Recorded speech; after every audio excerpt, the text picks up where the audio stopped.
ಮನೆಯೇ ಮೊದಲ ಪಾಠಶಾಲೆ, ಜನನಿ ತಾನೇ ಮೊದಲ ಗುರುವು, ಜನನಿಯಿಂದ ಪಾಠ ಕಲಿತ ಜನರೇ ಧನ್ಯರು ಎಂಬ ಕವಿವಾಣಿಯಂತೆ ಹಿರಿಯರ ಅನುಭವ, ಗುರುಗಳ ಮಾರ್ಗದರ್ಶನ, ತಂದೆ ತಾಯಂದಿರ ಪ್ರೀತಿ ವಾತ್ಸಲ್ಯದ ಜೊತೆಗೆ ಮಗುವಿನ ಕಲಿಕಾ ಸಾಮರ್ಥ್ಯವನ್ನು ಅನಾವರಣಗೊಳಿಸುವ ಕಾರ್ಯಕ್ರಮವೇ ಮನೆಯೇ ಮೊದಲ ಪಾಠಶಾಲೆ. ತಪ್ಪದೆ ಕೇಳಿ ಪ್ರತಿ ಭಾನುವಾರ ಬೆಳಗ್ಗೆ 10:20 ಹಾಗೂ ಮರುಪ್ರಸಾರ ಸೋಮವಾರ ಮಧ್ಯಾಹ್ನ 3:40 ನಿಮ್ಮ ಜನಧ್ವನಿ ಬಾನುಲಿ ಕೇಂದ್ರದಿಂದ ಪ್ರಸಾರವಾಗಲಿದೆ.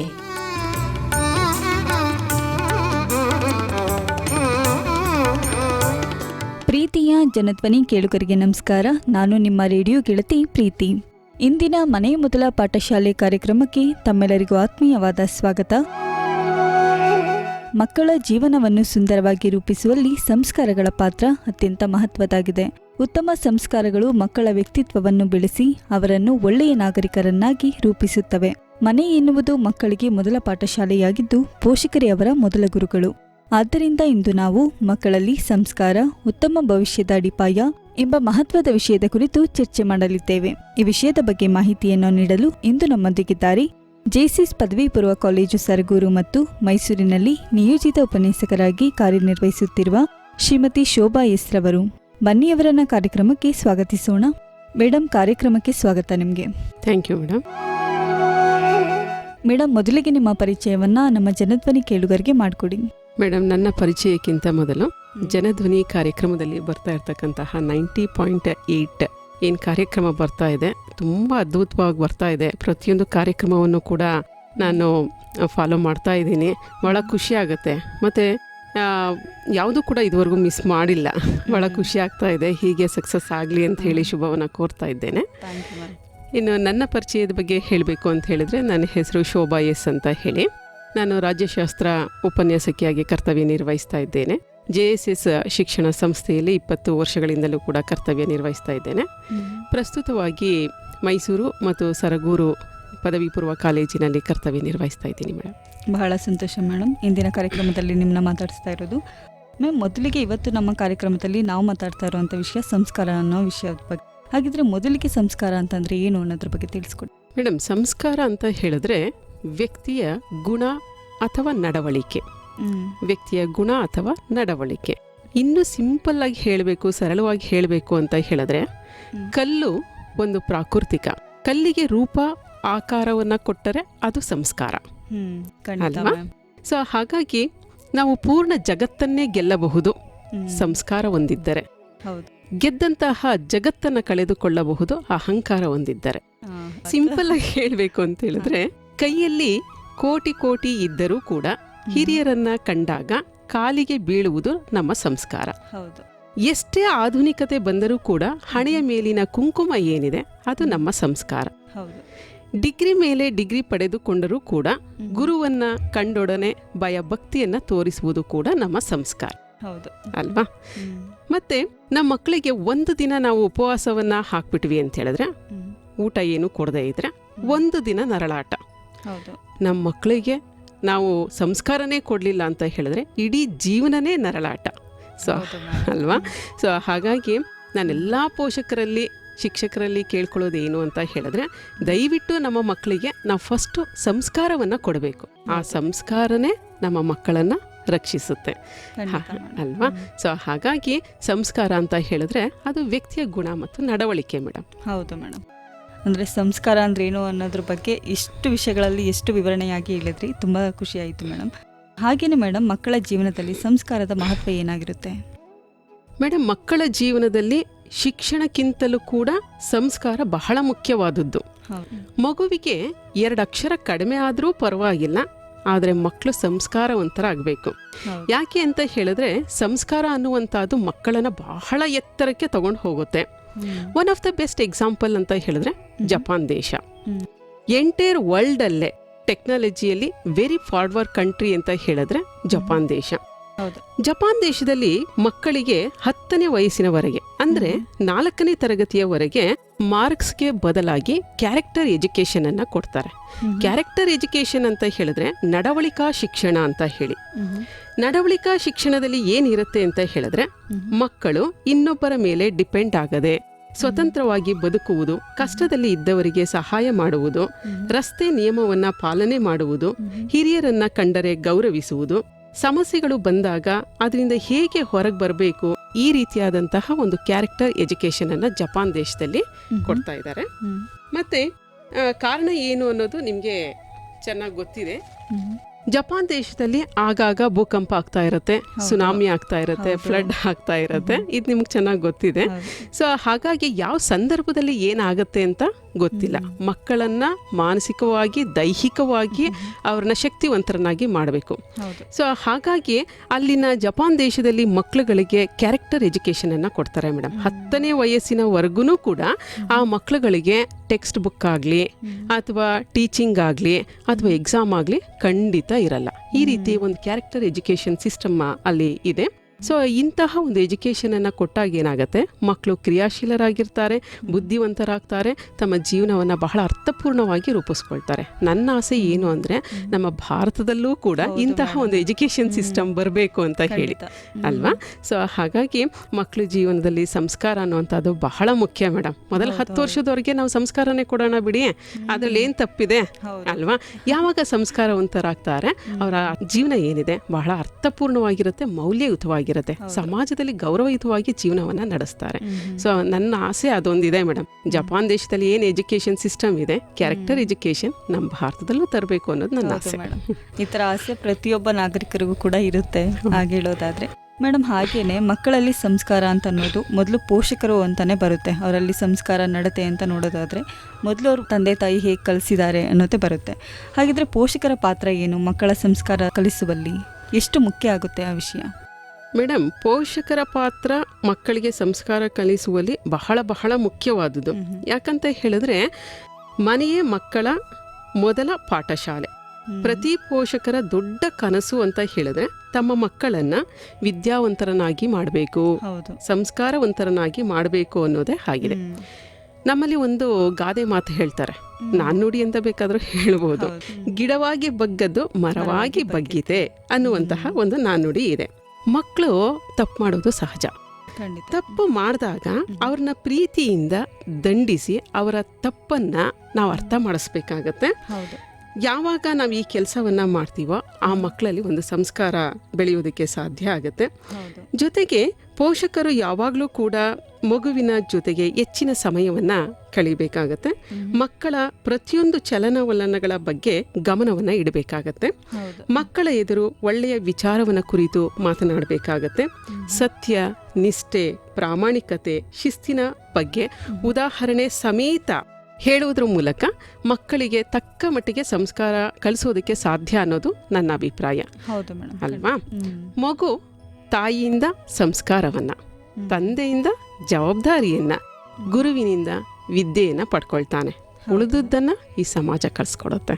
ಸೊ ಹಾಗಾಗಿ ಮಕ್ಕಳಿಗೆ ಸಂಸ್ಕಾರ ಕಲಿಸುವಲ್ಲಿ ಮೊದಲ ಜವಾಬ್ದಾರಿ ಯಾರಿಗಿದೆ ಅಂತ ಹೇಳಿದ್ರೆ ನನ್ನ ಪ್ರಕಾರ ಪೋಷಕರಿಗೆ. ಸರಿನಾ ಮೇಡಮ್? ಖಂಡಿತ ಮೇಡಮ್. ಯಾರೇ ಹೇಳಿದ್ರು ಮೊದಲು ಮಕ್ಕಳು ಹೇಗೆ ನಡ್ಕೋತಾರೆ ಅನ್ನೋದ್ರ ಬಗ್ಗೆನೇ ತಂದೆ ತಾಯಿ ಎಂತ ಸಂಸ್ಕಾರ ಕಳಿಸಿದ್ದಾರೆ ಅನ್ನೋದೇ ಬರುತ್ತೆ. ಹೌದು, ಫಸ್ಟ್ ಯಾರಾದ್ರೂ ಮಾತಾಡ್ಬೇಕಾದ್ರೆ ಅದೇ ತಾನೇ ಹೇಳಿದ್ದು. ನಿಮ್ಮ ಮನೆಯಲ್ಲಿ ಅಪ್ಪ ಅಮ್ಮ ಇದೇನಾ ಬುದ್ಧಿ ಕಲಿಸಿರೋದು ಹೇಳ್ತಾರೆ ಅಲ್ವಾ. ಆಮೇಲೆ ಟೀಚರ್ಸ್ಗೂ ಬೈತಾರೆ, ಮೇಡಮ್ ಯಾರು ನಿನಗೆ ಪಾಠ ಮಾಡಿದವರು ಅಂತ. ಸೊ ಹಾಗಾಗಿ ಈ ಸಮಾಜದಲ್ಲಿ ಮಕ್ಕಳನ್ನ ಉತ್ತಮ ನಾಗರಿಕರನ್ನಾಗಿ ಮಾಡುವಲ್ಲಿ ಪೋಷಕರು ಶಿಕ್ಷಕರು ಇಬ್ರು ಪಾತ್ರನೂ ಇದೆ ಮೇಡಮ್ ನನ್ನ ಪ್ರಕಾರ. ನೀವಾಗ ಹೇಳಿದ್ರಿ ಅಂದ್ರೆ ಶಿಕ್ಷಕರಿಗೂ ಕೂಡ ಇದೇ ತರ ಹೇಳ್ತಾರೆ, ಸರಿಯಾಗಿ ಬುದ್ಧಿ ಹೇಳಿಲ್ಲ ಅಂತಂದ್ರೆ ಅಂತ.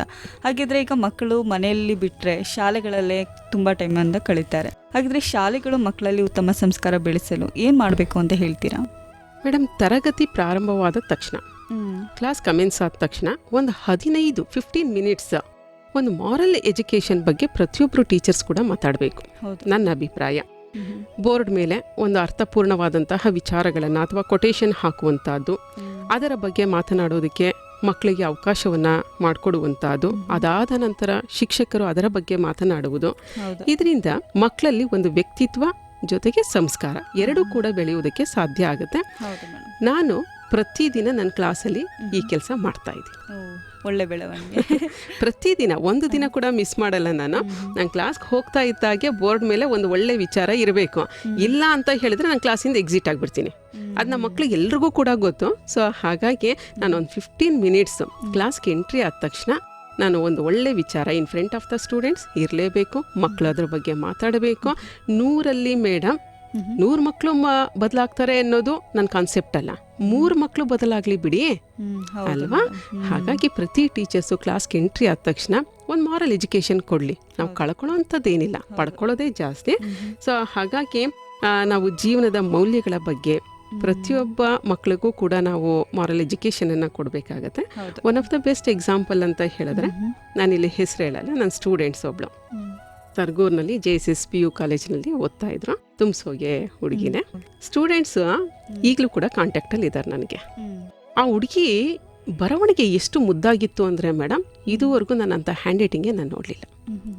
ಆ ಹುಡುಗಿ ಯಾವಾಗಲೂ ಹೇಳೋಳು, ಮೇಡಮ್ ನನ್ನ ಹ್ಯಾಂಡ್ ರೈಟಿಂಗಿಗೆ ಕನಿಷ್ಠ ಪಕ್ಷ 2 ಮಾರ್ಕ್ಸ್ ಕೊಡಿ ಎಕ್ಸ್ಟ್ರಾ ಅಂತಾನು. ಇಲ್ಲಪ್ಪ ಹಂಗೆ ಕೊಡೋಕೆ ಬರಲ್ಲ, ಇದು ಪ್ರೈಮರಿ ಹೈಸ್ಕೂಲ್ ಅಲ್ಲ ಅಂತ. ಆ ಹುಡುಗಿಗೆ ಮದುವೆ ಫಿಕ್ಸ್ ಮಾಡಿಬಿಟ್ರು ಮೇಡಮ್. ಕಾರಣ ಏನು ಅಂದರೆ, ಅಜ್ಜಿ ನನಗೆ ವಯಸ್ಸಾಗ್ತಾ ಇದೆ, ಮೊಮ್ಮಗಳು ಮದುವೆ ನೋಡಬೇಕು ಅನ್ನೋ ಆಸೆ ಇದೆ ಅಂತ ಹೇಳಿದ್ರು. ಮದುವೆ ಫಿಕ್ಸ್ ಆಗೋಯ್ತು. ಹುಡುಗ ಸರಿ ಹೋಗಲಿಲ್ಲ. ಮದುವೆನೂ ಆಯಿತು, ಒಂದು ಹೆಣ್ಮಗುನೂ ಆಯಿತು. ಸಂಪಾದನೆ ಮಾಡಿದ್ದೆಲ್ಲ ಬೇರೆ ಥರಕ್ಕೆ ಹೋಗ್ತಾ ಇತ್ತು, ಜವಾಬ್ದಾರಿ ಇಲ್ಲ. ಒಂದಿನ ಫೋನ್ ಮಾಡಿದ್ರು, ಹೇಗಿದೆಯಮ್ಮ ಮ್ಯಾರಿಡ್ ಲೈಫ್ ಕೇಳಿದೆ ನಾನು. ಮೇಡಮ್ ಬೇಜಾರು ಮಾಡ್ಕೋಬೇಡಿ, ನನ್ನ ಲೈಫ್ ಅಷ್ಟು ಚೆನ್ನಾಗಿಲ್ಲ. ನೀವು ಹೇಳ್ದ ಹಾಗೇನೆ ನಾನು ಓದಬೇಕಾಗಿತ್ತು. ಅಜ್ಜಿ ಆಸೆ ಪೂರೈಸೋಕ್ಕೋಸ್ಕರ ನನ್ನ ಜೀವನ ಬಲಿ ಕೊಟ್ಬಿಟ್ಟಿದ್ದೀನಿ ನಾನು. ಇವತ್ತೊಂದು ದಿನ ಈ ಥರ ಮಾಡಿದ್ರಲ್ಲ ಅಂಥೇಳಿ ನನ್ನ ತವ್ರ ಮನೆಗೆ ಹೋಗಿ ಕೇಳಿದ್ರೆ, ನಮ್ಮ ಜವಾಬ್ದಾರಿ ಕಳ್ಕೊಂಡಿದ್ದಾಗಿದೆ. ಕೊಟ್ಟ ಹೆಣ್ಣು ಕುಲಕ್ಕೆ ಹೊರಗೆ. ನೀನು ಹಣೆ ಬರದಲ್ಲಿ ಏನಿದೆ ಅದು ನಡೀತಾ ಇದೆ, ಇನ್ನು ನಮಗೆ ಏನು ಹೇಳಕ್ಕೆ ಬರಬೇಡಮ್ಮ ಅಲ್ಲಿ ವಿಚಾರಗಳು ಅಂತ ಹೇಳಿದ್ರು. ಆ ಹುಡುಗಿ ಒಂದು ಮಾತು ಹೇಳಿದ್ಲು, ಮೇಡಮ್ ನೀವು ಹೇಳಿದ ಪಾಠ ನಾನು ಮರ್ತಿರ್ಬೋದು ನಿಜ, ಆದರೆ ಜೀವನದ ಮೌಲ್ಯಗಳ ಬಗ್ಗೆ ಹೇಳಿದ್ದೀರಾ. ಜೀವನದ ಮೌಲ್ಯಗಳು ತಿಳಿಸ್ಕೊಟ್ಟಿದ್ದೀರಾ, ಆತ್ಮಸ್ಥೈರ್ಯ ತುಂಬಿದ್ದೀರಾ ನಮ್ಮಲ್ಲಿ. ನಾನು ಇವತ್ತಿಗೂ ಕೂಡ ನಾನು ಬದುಕ್ತೀನಿ, ಹೋರಾಟ ಮಾಡ್ತೀನಿ, ನನ್ನ ಮಗಳ ಜೀವನವನ್ನು ನಾನು ಉಜ್ವಲವಾಗಿ ರೂಪಿಸ್ತೀನಿ. ಆ ತಾಕತ್ ನನಗಿದೆ ಅಂದರೆ ಅದಕ್ಕೆ ಕಾರಣ ನೀವು. ಇದಕ್ಕಿಂತ ಸಾರ್ಥಕತೆ ನನಗೆ ಇನ್ನೇನು ಬೇಕು ಅಲ್ವಾ. 100 ಮಕ್ಕಳು ಬದಲಾಗ್ತಾರೆ, ನಿಜವಾದ ಶಿಕ್ಷಣ ಅಲ್ವಾ. ಅದಕ್ಕೆ ನಾನು ಹೇಳೋದು, ಪ್ರತಿಯೊಬ್ಬರು ಶಿಕ್ಷಕರು ಕೂಡ ಈ ಕೆಲಸ ಮಾಡಬೇಕು ಮೇಡಮ್. ಆತ್ಮಸ್ಥೈರ್ಯ ತುಂಬತಕ್ಕಂಥ ಕೆಲಸವನ್ನು ಪ್ರತಿಯೊಬ್ಬರು ಟೀಚರ್ಸು ಮಾಡಲಿ ಅನ್ನೋದು ನನ್ನ ಆಶಯ. ಖಂಡಿತ ಮೇಡಮ್, ಒಂದೊಳ್ಳೆ ವಿಷಯ ಹೇಳಿದ್ರಿ ಮೇಡಮ್. ಇದು ಎಲ್ಲ ಪೇರೆಂಟ್ಸ್ಗೂ ಕೂಡ ತಟ್ಟಬೇಕು ಅನ್ನೋದು ಖಂಡಿತ ಒಂದು ವಿಷಯ ಮೇಡಮ್. ಹಾಗಿದ್ರೆ ಇಂದಿನ ಕಾಲದಲ್ಲಿ ಅಂದರೆ ಮಕ್ಕಳ ಸಂಸ್ಕಾರ ತುಂಬ ಕಡಿಮೆ ಆಗ್ತಾ ಬರ್ತಾ ಇದೆ. ಅವ್ರು ನಡ್ಕೊಳ್ಳೋ ರೀತಿ ಆಗಿರ್ಬೋದು, ಹಿರಿಯರಿಗೆ ಗೌರವ ಕೊಡದೆ ಇರ್ಬೋದಾಗಿರ್ಬೋದು. ಅದಕ್ಕೆ ಇಂದಿನ ಕಾಲದಲ್ಲಿ ಮಕ್ಕಳಲ್ಲಿ ಸಂಸ್ಕಾರ ಕಡಿಮೆ ಆಗೋದಕ್ಕೆ ಏನೆಲ್ಲ ಕಾರಣಗಳಿರ್ಬೋದು ಅಂತ ಹೇಳ್ತೀರಾ ಮೇಡಮ್? ಖಂಡಿತ ಮೇಡಮ್, ಇಂದಿನ ಕಾಲದಲ್ಲಿ ಮಕ್ಕಳಿಗೆ ಸಂಸ್ಕಾರ ಕಡಿಮೆ ಆಗ್ತಾ ಇದೆ. ಕಾರಣ ಏನು ಅನ್ನೋದು ಪ್ರತಿಯೊಬ್ಬರಿಗೂ ಚೆನ್ನಾಗಿ ಗೊತ್ತಿದೆ. ಏನಿರ್ಬೋದು ಮೇಡಮ್, ನೀವು ಹೇಳಿ. ತಂದೆ ತಾಯಿಯಿಂದಾನೆ ಮೇಡಮ್, ಅದು ನನ್ನ ಪ್ರಕಾರ. ನಿಮ್ಮ ಪ್ರಕಾರ ಸಣ್ಣ ಸಣ್ಣ ತಪ್ಪುಗಳನ್ನು ಕೂಡ ಕಂಡುಹಿಡಿಯೋದಾಗಿರ್ಬೋದು, ಅದರಿಂದ ಸರಿಪಡಿಸೋದಿರುತ್ತೆ. ಹಿರಿಯರು ಬಂದಾಗ ಹೇಗೆ ಅವ್ರು ಹೆಂಗೆ ನಡ್ಕೋತಾರೆ ಅನ್ನೋದನ್ನೇ ಮಕ್ಕಳು ಕೂಡ ಕಲಿತಾರೆ. ಅದನ್ನು ಹೇಳ್ಬೋದು. ಈಗ ಮೊಬೈಲ್ ಯೂಸ್ ಮಾಡೋದು, ಜಾಲತಾಣಗಳಲ್ಲಿ ಎಲ್ಲರದ್ದು ಅಕೌಂಟ್ ಇದೆ, ಅದಕ್ಕೆಲ್ಲ ಒಂದು ಕಡಿವಾಣ ಅನ್ನೋದು. Right madam, you are right. ಕಾರಣ ಏನು ಸಂಸ್ಕಾರ ಕಡಿಮೆ ಆಗ್ತಿದೆ ಅಂದರೆ ಮೊಬೈಲ್. ಹೌದು ಅಲ್ವಾ. ಟಿವಿ, ಇಂಟರ್ನೆಟ್, ಸ್ನೇಹಿತರ ಸಹವಾಸ, ಪ್ರತಿಯೊಂದು ವಸ್ತು ವ್ಯಕ್ತಿಯಲ್ಲಿ ಒಳ್ಳೆಯದು ಕೆಟ್ಟದ್ದು ಎರಡೂ ಕೂಡ ಇರುತ್ತೆ. ಆದರೆ ಕೆಟ್ಟದ್ದನ್ನು ಬಿಟ್ಟು ಒಳ್ಳೆಯದನ್ನ ಆರಿಸಿಕೊಳ್ಳುವುದು ಸಂಸ್ಕಾರ. ಆದರೆ ವಿಪರ್ಯಾಸ ಏನು ಅಂತ ಹೇಳಿದ್ರೆ, ಕೆಟ್ಟದ್ದು ಬೇಗ ಅರ್ಥ ಆಗೋ ಹಾಗೆ ಒಳ್ಳೇದು ಅರ್ಥನೇ ಆಗಲ್ಲ. ಕರೆಕ್ಟಾ ನಾನು ಹೇಳ್ತಾ ಇರೋದು? ಚಿಕ್ಕ ಮಕ್ಕಳಿಗೆ ಅಂತಂದ್ರೆ, ಮಕ್ಕಳಿಗೆ ಅಂತಲ್ಲ, ಎಲ್ರಿಗೂ ಕೆಟ್ಟದ್ದು ಅನ್ನೋದ್ರ ಬಗ್ಗೆ ಅಟ್ರಾಕ್ಷನ್ ಜಾಸ್ತಿ ಇರುತ್ತೆ, ಖಂಡಿತ ಆಕರ್ಷಣ ಇರುತ್ತೆ. ಒಳ್ಳೇದ್ರ ಬಗ್ಗೆ ಬೇಡ, ಇಗ್ನೋರ್ ಅನ್ನೋದು ಇರುತ್ತೆ. ಬೇಡಪ್ಪ ಅದು ತಪ್ಪು ಅಂದ್ರೆ ಮಗು ಅದನ್ನೇ ಮಾಡೋ ಪ್ರಯತ್ನ ಮಾಡಬೇಕು, ಅದೇನದು ನೋಡ್ಬೇಕು ಅನ್ನೋದು ಕ್ಯೂರಿಯಾಸಿಟಿ ಅಲ್ವಾ. ಸೊ ಹಾಗ ಒಳ್ಳೇದು ಬೇಗ ಹೋಗಲ್ಲ, ಕೆಟ್ಟದ್ದು ಬೇಗ ಹೋಗ್ತಾ ಇರೋದು, ಇದು ನಮ್ಮ ವಿಪರ್ಯಾಸ. ಇವತ್ತಿನ ದಿನ 90% ಮಕ್ಕಳು ಹಾಳಾಗ್ತಾ ಇದ್ದಾರೆ ಅಂದರೆ ಅದಕ್ಕೆ ಕಾರಣ ಮೊಬೈಲ್. ಇದೆಲ್ರಿಗೂ ಗೊತ್ತಿರುವಂಥ ವಿಚಾರ. ಪೋಷಕರು ಮೊಬೈಲ್ ನೋಡಬೇಡ ಅಂತ ಬುದ್ಧಿ ಹೇಳಿದ್ರೆ ಮಕ್ಕಳು ಹೋಗ ಆತ್ಮಹತ್ಯೆ ಮಾಡ್ಕೊಳ್ತಾ ಇದ್ದಾರೆ. ಜೊತೆಗೆ ಮೊಬೈಲ್ನಲ್ಲಿ ಇರ್ತಕ್ಕಂತಹ ಗೇಮ್, ಮಕ್ಕಳು ನೋಡಿ ಮೊಬೈಲ್ ಕೊಟ್ಬಿಟ್ರೆ ಸಾಕು, ಗೇಮ್ ಆಡ್ತಾ ಕೂತ್ಕೊಂಡ್ಬಿಡ್ತಾರೆ. ಯಾವ ಥರ ಗೇಮ್ಸ್ಗಳಿದ್ದಾವೆ ಅಂದರೆ, ಗೇಮ್ ಆಡ್ತಾ ಆಡ್ತಾ ತಮ್ಮ ಜೀವನನೇ ಬಲಿ ಕೊಟ್ಬಿಡ್ತಾರೆ. ಮೊಬೈಲಿಂದಾಗಿ ಎಷ್ಟೊಂದು ಆಕ್ಸಿಡೆಂಟ್ಗಳಾಗ್ತಾ ಇದ್ದಾವೆ, ಮಕ್ಕಳು ರೋಗಿಷ್ಠರಾಗ್ತಾ ಇದ್ದಾರೆ. ಎಷ್ಟೋ ಗಂಡು ಹೆಣ್ಣು ಮಕ್ಕಳುಗಳು ಪ್ರೀತಿ ಪ್ರೇಮದ ಹೆಸರಿನಲ್ಲಿ ಮೋಸ ಹೋಗಿ ಜೀವ ಬಿಡ್ತಾ ಇದ್ದಾರೆ. ಹಾಗಾಗಿ ಸಂಸ್ಕಾರ ಅನ್ನೋ ವಿಚಾರ ಬಂದಾಗ ನಮ್ಮ ಸಮಾಜ ಹೇಗೆ ಅಂದರೆ, ಹೆಣ್ಮಕ್ಳಿಗೆ ಮಾತ್ರ ಸಂಸ್ಕಾರ ಇರಬೇಕು, ಆ ಧಾಟಿನಲ್ಲೇ ಮಾತಾಡ್ತಾ ಇರ್ತಾರೆ. ಆದರೆ ಪೋಷಕರು ಹೆಣ್ಮಕ್ಳಾಗ್ಲಿ ಗಂಡು ಮಕ್ಕಳಾಗ್ಲಿ ಇಬ್ರಿಗೂ ಕೂಡ ಸಂಸ್ಕಾರವನ್ನು ಕೊಡುವಂತಹದ್ದು ಪ್ರತಿ ಪೋಷಕರ ಜವಾಬ್ದಾರಿ ಅನ್ನೋದು ನನ್ನ ಅಭಿಪ್ರಾಯ. ಮತ್ತೆ ಇನ್ನು ಕೆಲವು ಮಕ್ಕಳುಗಳಿರ್ತಾರೆ, ನನ್ನ ಫ್ರೆಂಡ್ಸ್ ಹತ್ರ ಮೊಬೈಲ್ ಇದೆ, ಬ್ರ್ಯಾಂಡೆಡ್ ಬಟ್ಟೆ ಇದೆ, ನನ್ನ ಹತ್ರನೂ ಇರಬೇಕು, ಅವರಂತೆ ನಾನು ಕೂಡ ಬದುಕಬೇಕು ಅನ್ನೋ ಆಸೆ ಅವರಲ್ಲಿ ಏನಾದರೂ ಬಂತು ಅಂತ ಹೇಳಿದ್ರೆ ಅವ್ರು ತಮ್ಮ ಜೀವನನೇ ನರಕ ಮಾಡ್ಕೊಂಡ್ಬಿಡ್ತಾರೆ. ಅದಕ್ಕೆ ಹೇಳೋದು, we should not compare our life to others. ನಮ್ಮ ಜೀವನನ ಬೇರೆಯವ್ರ ಜೊತೆಗೆ ನಾವು ಕಂಪೇರ್ ಮಾಡಲೇಬಾರ್ದು. ಫಾರ್ ಎಕ್ಸಾಂಪಲ್, ನೀವು ನಂಬ್ತಿರೋ ಬಿಡ್ತಿರೋ, ನನ್ನ ಹತ್ರ 1000 ರೂಪೀಸ್ ಇದೆ ಅಂದರೆ ನಾನು ಕನಸು ಕಾಣೋದು ಎಷ್ಟು ಗೊತ್ತಾ? 500 ರೂಪಾಯಿ ಕನಸು ಕಾಣ್ತೀನಿ. ನನಗೆ ಇಲ್ಲೇನಾದರೂ ನಿರಾಸೆ ಇದೆಯಾ? ಖಂಡಿತ ಇಲ್ಲ. ಯಾಕಂದ್ರೆ ನನ್ನ 1000 ಇರೋದು, ನನ್ನ ಹತ್ರ ಇರೋದು 500 ರೂಪೀಸ್ ಕನಸು ಕಾಣ್ತಾ ಇದ್ದೀನಿ. ಹಾಗಾಗಿ ನಮ್ಮ ಪೋಷಕರ ಒಂದು ಪರಿಸ್ಥಿತಿ ಹೇಗಿದೆ, ನಾನು ಹೇಗಿರಬೇಕು, ನನ್ನ ಒಂದು ಬೌಂಡ್ರಿ ಎಷ್ಟಿದೆ, ಈ ಲಿಮಿಟೇಷನಲ್ಲಿ ಮಕ್ಕಳುಗಳು ಬದುಕ್ಬಿಟ್ರೆ ಮೇಡಮ್ ಅವ್ರ ಜೀವನ ತುಂಬ ಉಜ್ವಲವಾಗಿರುತ್ತೆ. ಹಾಗಾಗಿ ಫ್ರೆಂಡ್ಸನ್ನು ನೋಡಿ ಅವ್ರ ಹತ್ರ ಅದಿದೆ ನನಗೂ ಕೊಡಿಸು ಅಂತ ಹೇಳೋದು ತಪ್ಪಾಗತ್ತೆ. ಸೊ ಹಾಗಾಗಿ ನನ್ನ ಆದಾಯದಲ್ಲಿ ನಾನು ಬದುಕ್ತಾ ಇದ್ದೀನಿ ಅಂದರೆ ಅದೇ ಸ್ವರ್ಗ ಅಲ್ವಾ? ಇನ್ನೊಬ್ಬರ ಆಡಂಬರದ ಜೀವನ ನೋಡಿ ಬದುಕೋದಕ್ಕೆ ನಾನು ಹೊರಟಿದ್ದೀನಿ ಅಂದರೆ ಅದೇ ನರಕ. ಹಾಗಾಗಿ ನನ್ನ ಅಭಿಪ್ರಾಯ ಏನು ಅಂತ ಹೇಳಿದ್ರೆ, ಇವತ್ತು ಮಕ್ಕಳಲ್ಲಿ ಸಂಸ್ಕಾರ ಕಡಿಮೆ ಆಗ್ತಾ ಇದೆ. ಅದಕ್ಕೆ ಕಾರಣ ಮೊಬೈಲ್, ಇಂಟರ್ನೆಟ್, ಸ್ನೇಹಿತರ ಸಹವಾಸ. ಹೌದು ಅಲ್ವಾ? ಒಂದೊಳ್ಳೆ ವಿಷಯ ಹೇಳಿದ್ರಿ. ಆಗ ನೋಡೋಕೆ ಹೋದರೆ ಈಗ ಮೊಬೈಲ್ ಬಳಸೋ ರೀತಿ ಅಂದರೆ ಮಕ್ಕಳಲ್ಲಿ ಇವಾಗ ಪೋಷಕರೇ ಅದನ್ನು ಪಾಸಿಟಿವ್ ಆಗಿ ತೊಗೊಬಿಡ್ತಾರೆ. ನನ್ನ ಮಗನಿಗೆ ಇದು ಗೊತ್ತು, ಇಷ್ಟು ಚೆನ್ನಾಗಿ ಯೂಸ್ ಮಾಡ್ತಾನೆ, ಆ ಥರ ಎಲ್ಲ ಹೇಳ್ತಾ ಇರ್ತಾರೆ. ಸೊ ಮೊದಲು ಪೋಷಕರಿಂದನೇ ಇದೆಲ್ಲ ನಿಯಂತ್ರಣಕ್ಕೆ ಬರಬೇಕು ಅನ್ನೋದು. ಹಾಗೆಯೇ ನೋಡೋಕೆ ಹೋದರೆ ಮ್ಯಾಮ್, ಈಗ ಹಿರಿಯರನ್ನು ಗೌರವಿಸುವ ಗುಣ ಮಕ್ಕಳಲ್ಲಿ ತುಂಬ ಕಡಿಮೆ ಆಗ್ತಾ ಇದೆ. ಹಾಗಿದ್ರೆ ಹಿರಿಯರನ್ನು ಗೌರವಿಸುವ ಗುಣ ಮಕ್ಕಳಲ್ಲಿ ಹೇಗೆ ಬೆಳೆಸಬಹುದು ಅಂತ ಹೇಳ್ತೀರಾ? ನೀವು ನೋಡ್ತಾ ಇರ್ಬೋದು ಮೇಡಮ್, ಹಿಂದಿನ ಕಾಲದಲ್ಲಿ ಹಿರಿಯರನ್ನ ಎಷ್ಟು ರೆಸ್ಪೆಕ್ಟ್ ಮಾಡ್ತಾ ಇದ್ವಿ. ನಾವಾಗಿರ್ಬೋದು, ನೀವಾಗಿರ್ಬೋದು. ಇವತ್ತಿನ ಮಕ್ಳು ನೋಡ್ತಾ ಇದ್ದೀರಾ? ಹೌದು ಮೇಡಮ್. ಹಿರಿಯರು ಅಂತ ಹೇಳಿದ್ರೆ ಅವ್ರನ್ನ ಎಷ್ಟು ಟೀಸ್ ಮಾಡ್ತಾ ಇರ್ತಾರೆ, ಕಿಂಡಲ್ ಮಾಡ್ತಾ ಇರ್ತಾರೆ ಅಲ್ವಾ? ಹಾಗಾಗಿ ನಾನೇನು ಹೇಳೋದು ಅಂತ ಹೇಳಿದ್ರೆ, ಮನೆಯಲ್ಲಿನ ಕುಟುಂಬದ ಸದಸ್ಯರು ಹಿರಿಯರ ಜೊತೆ ಹೇಗೆ ನಡೆದುಕೊಳ್ತಾರೆಯೋ ಅದರ ಪರಿಣಾಮ ಮಕ್ಕಳ ಮೇಲಾಗತ್ತೆ. ಅಂದ್ರೆ ಮಕ್ಕಳು ಕೇಳಿ ಕಲಿಯುವುದಕ್ಕಿಂತ ನೋಡಿ ಕಲಿಯುವುದೇ ಹೆಚ್ಚು. ಹೌದು, ಒಪ್ಕೋತೀರಾ? ಖಂಡಿತ ಮೇಡಮ್. ಪೋಷಕರನ್ನ ನೋಡಿನೇ ಮಕ್ಕಳು ಅನುಕರಣೆ ಮಾಡ್ತಾ ಇರ್ತಾರೆ. ಇವ್ರಿಂಗ್ ಬಂದ್ರು, ಇವ್ರಿಂಗ್ ಕುತ್ಕೊಂಡ್ರು, ನಾವು ಹಂಗೆ ಮಾಡಬೇಕು ಅನ್ನೋದು ಇರುತ್ತೆ ಮಕ್ಕಳಲ್ಲಿ. ಹೌದು. ಹಾಗಾಗಿ ಕೇಳಿ ಕಲಿಯುವುದಕ್ಕಿಂತ ನೋಡಿ ಕಲಿಯುವುದೇ ಹೆಚ್ಚು. ಕುಟುಂಬದ ಸದಸ್ಯರು ಮಾತನಾಡುವಾಗ ಬಹಳ ಎಚ್ಚರಿಕೆಯನ್ನ ವಹಿಸಬೇಕು. ಹೌದು ಅಲ್ವಾ? ಅವರ ನಡೆ, ನುಡಿ, ಆಹಾರ ಪದ್ಧತಿ, ಧರಿಸುವ ಬಟ್ಟೆ ಎಲ್ಲದರ ಮೇಲೂ ಕೂಡ ಅತ್ಯಂತ ಎಚ್ಚರಿಕೆಯನ್ನ ವಹಿಸ್ಬೇಕಾಗತ್ತೆ. ಹೌದು ಮೇಡಮ್. ಈಗ ನಾನು ಹೇಳಿದೆ, ಅವರ ನಡೆ ನುಡಿ ಮಾತನಾಡಬೇಕಾದ್ರೆ ಬಹಳ ಎಚ್ಚರಿಕೆಯನ್ನು ವಹಿಸಬೇಕು ಅಂತ ಹೇಳಿದೆ. ಹಾಗಾದ್ರೆ ಮನೆಯಲ್ಲಿ ಹೇಗೆ ಮಾತನಾಡಬೇಕು? ಕಡಿಮೆ ಮಾತನಾಡಬೇಕು. ಹೌದು. ಮೆಲ್ಲಗೆ ಮಾತನಾಡಬೇಕು, ಮೃದುವಾಗಿ ಮಾತನಾಡಬೇಕು, ಸ್ಪಷ್ಟವಾಗಿ ಮಾತನಾಡಬೇಕು. ಒಟ್ಟಿನಲ್ಲಿ ಇನ್ನೊಬ್ಬರ ಮನಸ್ಸಿಗೆ ನೋವಾಗದಂತೆ ಮಾತನಾಡಬೇಕಾಗತ್ತೆ ಅಲ್ವಾ? ಯಾಕಂತ ಹೇಳಿದ್ರೆ ಮಾತು ಕೂಡ ನಮ್ಮ ಸಂಸ್ಕಾರವನ್ನ ನಿರ್ಧಾರ ಮಾಡುತ್ತೆ. ಹಾಗಾಗಿ ಮಾತನಾಡಬೇಕಾದ್ರೆ ಮಕ್ಕಳ ಎದುರು ಬಹಳ ಎಚ್ಚರಿಕೆಯನ್ನು ಪೋಷಕರು ವಹಿಸಬೇಕಾಗತ್ತೆ. ಇನ್ನು ನೆಕ್ಸ್ಟ್ ಆಹಾರ ಪದ್ಧತಿ ಅಂತ ಹೇಳಿದೆ. ಇವತ್ತಿನ ಆಹಾರ ಪದ್ಧತಿ ಹಿಂದಿನ ಕಾಲದಲ್ಲಿ ಇದ್ದಂಥ ಆಹಾರ ಪದ್ಧತಿಗೂ ಸಾಕಷ್ಟು ವ್ಯತ್ಯಾಸಗಳಿದೆ ಮೇಡಮ್. ಖಂಡಿತ ಮೇಡಮ್. ಅಲ್ವಾ? ಇವತ್ತಿನ ದಿನ 2 ಇಡ್ಲಿ ಸಾಂಬಾರ್ ಚಟ್ನಿ ಕೊಟ್ರು ಅಂತ ಹೇಳಿದ್ರೆ 2 ಸ್ಪೂನ್ ಹಾಕಿರ್ತಾರೆ. ಎಷ್ಟೊತ್ತು ಮಾಡ್ತಾ ಇರ್ತಾರೆ ತಿನ್ನಕ್ಕೆ. ಯಾಕೆ ಭಗವಂತ ನಮ್ಗೆ 2 ಕೈ ಕೊಟ್ಟಿಲ್ವಾ? ಹೌದು ಅಲ್ವಾ? ಹಿಂದೆ ಎಲ್ಲ ಏನ್ ಮಾಡ್ತಾ ಇದ್ವಿ, ಕುಟುಂಬದ ಎಲ್ಲಾ ಸದಸ್ಯರ ಜೊತೆ ಸೇರಿ ನೆಲದ ಮೇಲೆ ಕೂತು ಒಟ್ಟಿಗೆ ಊಟ ಮಾಡ್ತಾ ಇದ್ವಿ. ಎಷ್ಟು ಚೆನ್ನಾಗಿತ್ತು, ಅದು ಸಂಸ್ಕಾರ ಅಲ್ವಾ? ಸೊ ಇವತ್ತಿಗೂ ನೀವು ನಂಬ್ತಿರೋ ಇಲ್ವೋ ನನಗೆ ಗೊತ್ತಿಲ್ಲ ಮೇಡಮ್, ಎಂಥ 5 ಸ್ಟಾರ್ಗೆ ಹೋಟೆಲ್ಗೆ ಹೋಗಲಿ, ಎಲ್ಲಿಗೆ ಹೋಗಲಿ, ನಾನು ನೀಟಾಗಿ ಹ್ಯಾಂಡ್ ವಾಶ್ ಮಾಡಿಬಿಟ್ಟು ನಾನು ಕೈ ಬಳಸಿ ನನ್ನ ಆಹಾರ ಪದ್ಧತಿನ ಊಟ ಮಾಡುವಂಥದ್ದು. ಸೊ ಹಾಗಾಗಿ ಆಹಾರ ಪದ್ಧತಿ ಕೂಡ ನಮ್ಮ ಸಂಸ್ಕಾರ ಮೇಡಮ್. ಇನ್ನು ಧರಿಸುವ ಬಟ್ಟೆ ಇವತ್ತಿನ ದಿನ ನೀವು ನೋಡ್ತಾ ಇದ್ದೀರಾ ಅಲ್ವಾ? ಸೊ ಹಾಗಾಗಿ ನಾವು ಹಾಕ್ತಕ್ಕಂತಹ ಬಟ್ಟೆ ನಮ್ಮ ಸಂಸ್ಕಾರವನ್ನು ತಿಳಿಸುತ್ತೆ. ಹೌದು. ನಮ್ಮ ಬಟ್ಟೆ ನೋಡಿದ ತಕ್ಷಣ ಇವ್ರಿಗೆ ಸಂಸ್ಕಾರ ಇದೆಯಾ ಇಲ್ವಾ ಗೊತ್ತಾಗ್ಬಿಡುತ್ತೆ ಅಲ್ವಾ? ನಾವು ಹಾಕುವಂತಹ ಬಟ್ಟೆ ಏನಿದೆ ಅದು ಇನ್ನೊಬ್ಬರು ನೋಡಿದಾಗ ನಮ್ಮನ್ನ ಗೌರವಿಸುವ ತರದಲ್ಲಿ ಇರಬೇಕು. ಖಂಡಿತ ಮೇಡಮ್. ಅಲ್ವಾ? ಫಾರ್ ಎಕ್ಸಾಂಪಲ್, ಈಗ ನಾನು ಮಾಸ್ಟರ್ ಡಿಗ್ರಿ ಮುಗಿಸೋವರೆಗೂ ಮೇಡಮ್ ಹೈಸ್ಕೂಲ್ವರೆಗೆ ಮಾತ್ರ ನಮಗೆ ಯೂನಿಫಾರ್ಮ್ ಇತ್ತು. ನಿಮ್ಗೂ ಗೊತ್ತಿರ್ಬೋದು. ನಂತರದ ದಿನಗಳಲ್ಲಿ ಏನಾಯ್ತು ಅಂತ ಹೇಳಿದ್ರೆ, ಈಗ ನೀನ್ ಮಾಸ್ಟರ್ ಡಿಗ್ರಿ ಮಾಡು, ನೀನ್ ಏನೇ ಮಾಡೋ, ಯೂನಿಫಾರ್ಮ್ ಕಂಪಲ್ಸರಿ. ನಿಮ್ಗೆ ಗೊತ್ತಾಗ್ತಾ ಇದೆ. ಹೌದು. ಈಗ ಫಾರ್ ಎಕ್ಸಾಂಪಲ್, ನಾವು ಎಷ್ಟು ಚೆನ್ನಾಗಿ ನಾವು ಡ್ರೆಸ್ ಮಾಡ್ಕೊಳ್ತೀವಿ, ನಮ್ಮ ನೋಡಿದ್ರೆ ಒಂದು ಸಂಸ್ಕಾರ ಇದೆ, ಅವ್ರಿಗೆ ಗೌರವ ಕೊಡಬೇಕು ಅಂತ ಅನ್ನಿಸ್ಬೇಕು. ಬರುತ್ತೆ. ಖಂಡಿತ. ಮತ್ತು ಇವತ್ತಿನ ದಿನ ಬಟ್ಟೆಗಳು ನೋಡ್ತಾ ಇದ್ರೆ ನಿಜವಾಗ್ಲೂ ನಮ್ಮ ಕಣ್ಣು ಮುಚ್ಕೋಬೇಕನ್ಸುತ್ತೆ, ಏನಪ್ಪ ಇನ್ನೂ ಏನೇನೆಲ್ಲ ನೋಡಬೇಕು ಅಂತ ಹೇಳಿ. ಸೊ ಹಾಗಾಗಿ ಈಗ ಹಿಂದೆ ಎಲ್ಲ ಬಟ್ಟೆ ಪ್ಯಾಚಸ್ ಆಗಿರೋದನ್ನೆಲ್ಲ ಹಾಕೊಂಡ್ರೆ ಅಯ್ಯೋ ಪಾಪ ಭಾಳ ಬಡವ ಕಣಪ್ಪ ಅಂತಿದ್ರು. ಇವತ್ತಿನ ದಿನ ಅದನ್ನ ಹಾಕೊಂಡ್ರೆ ಟ್ರೆಂಡ್.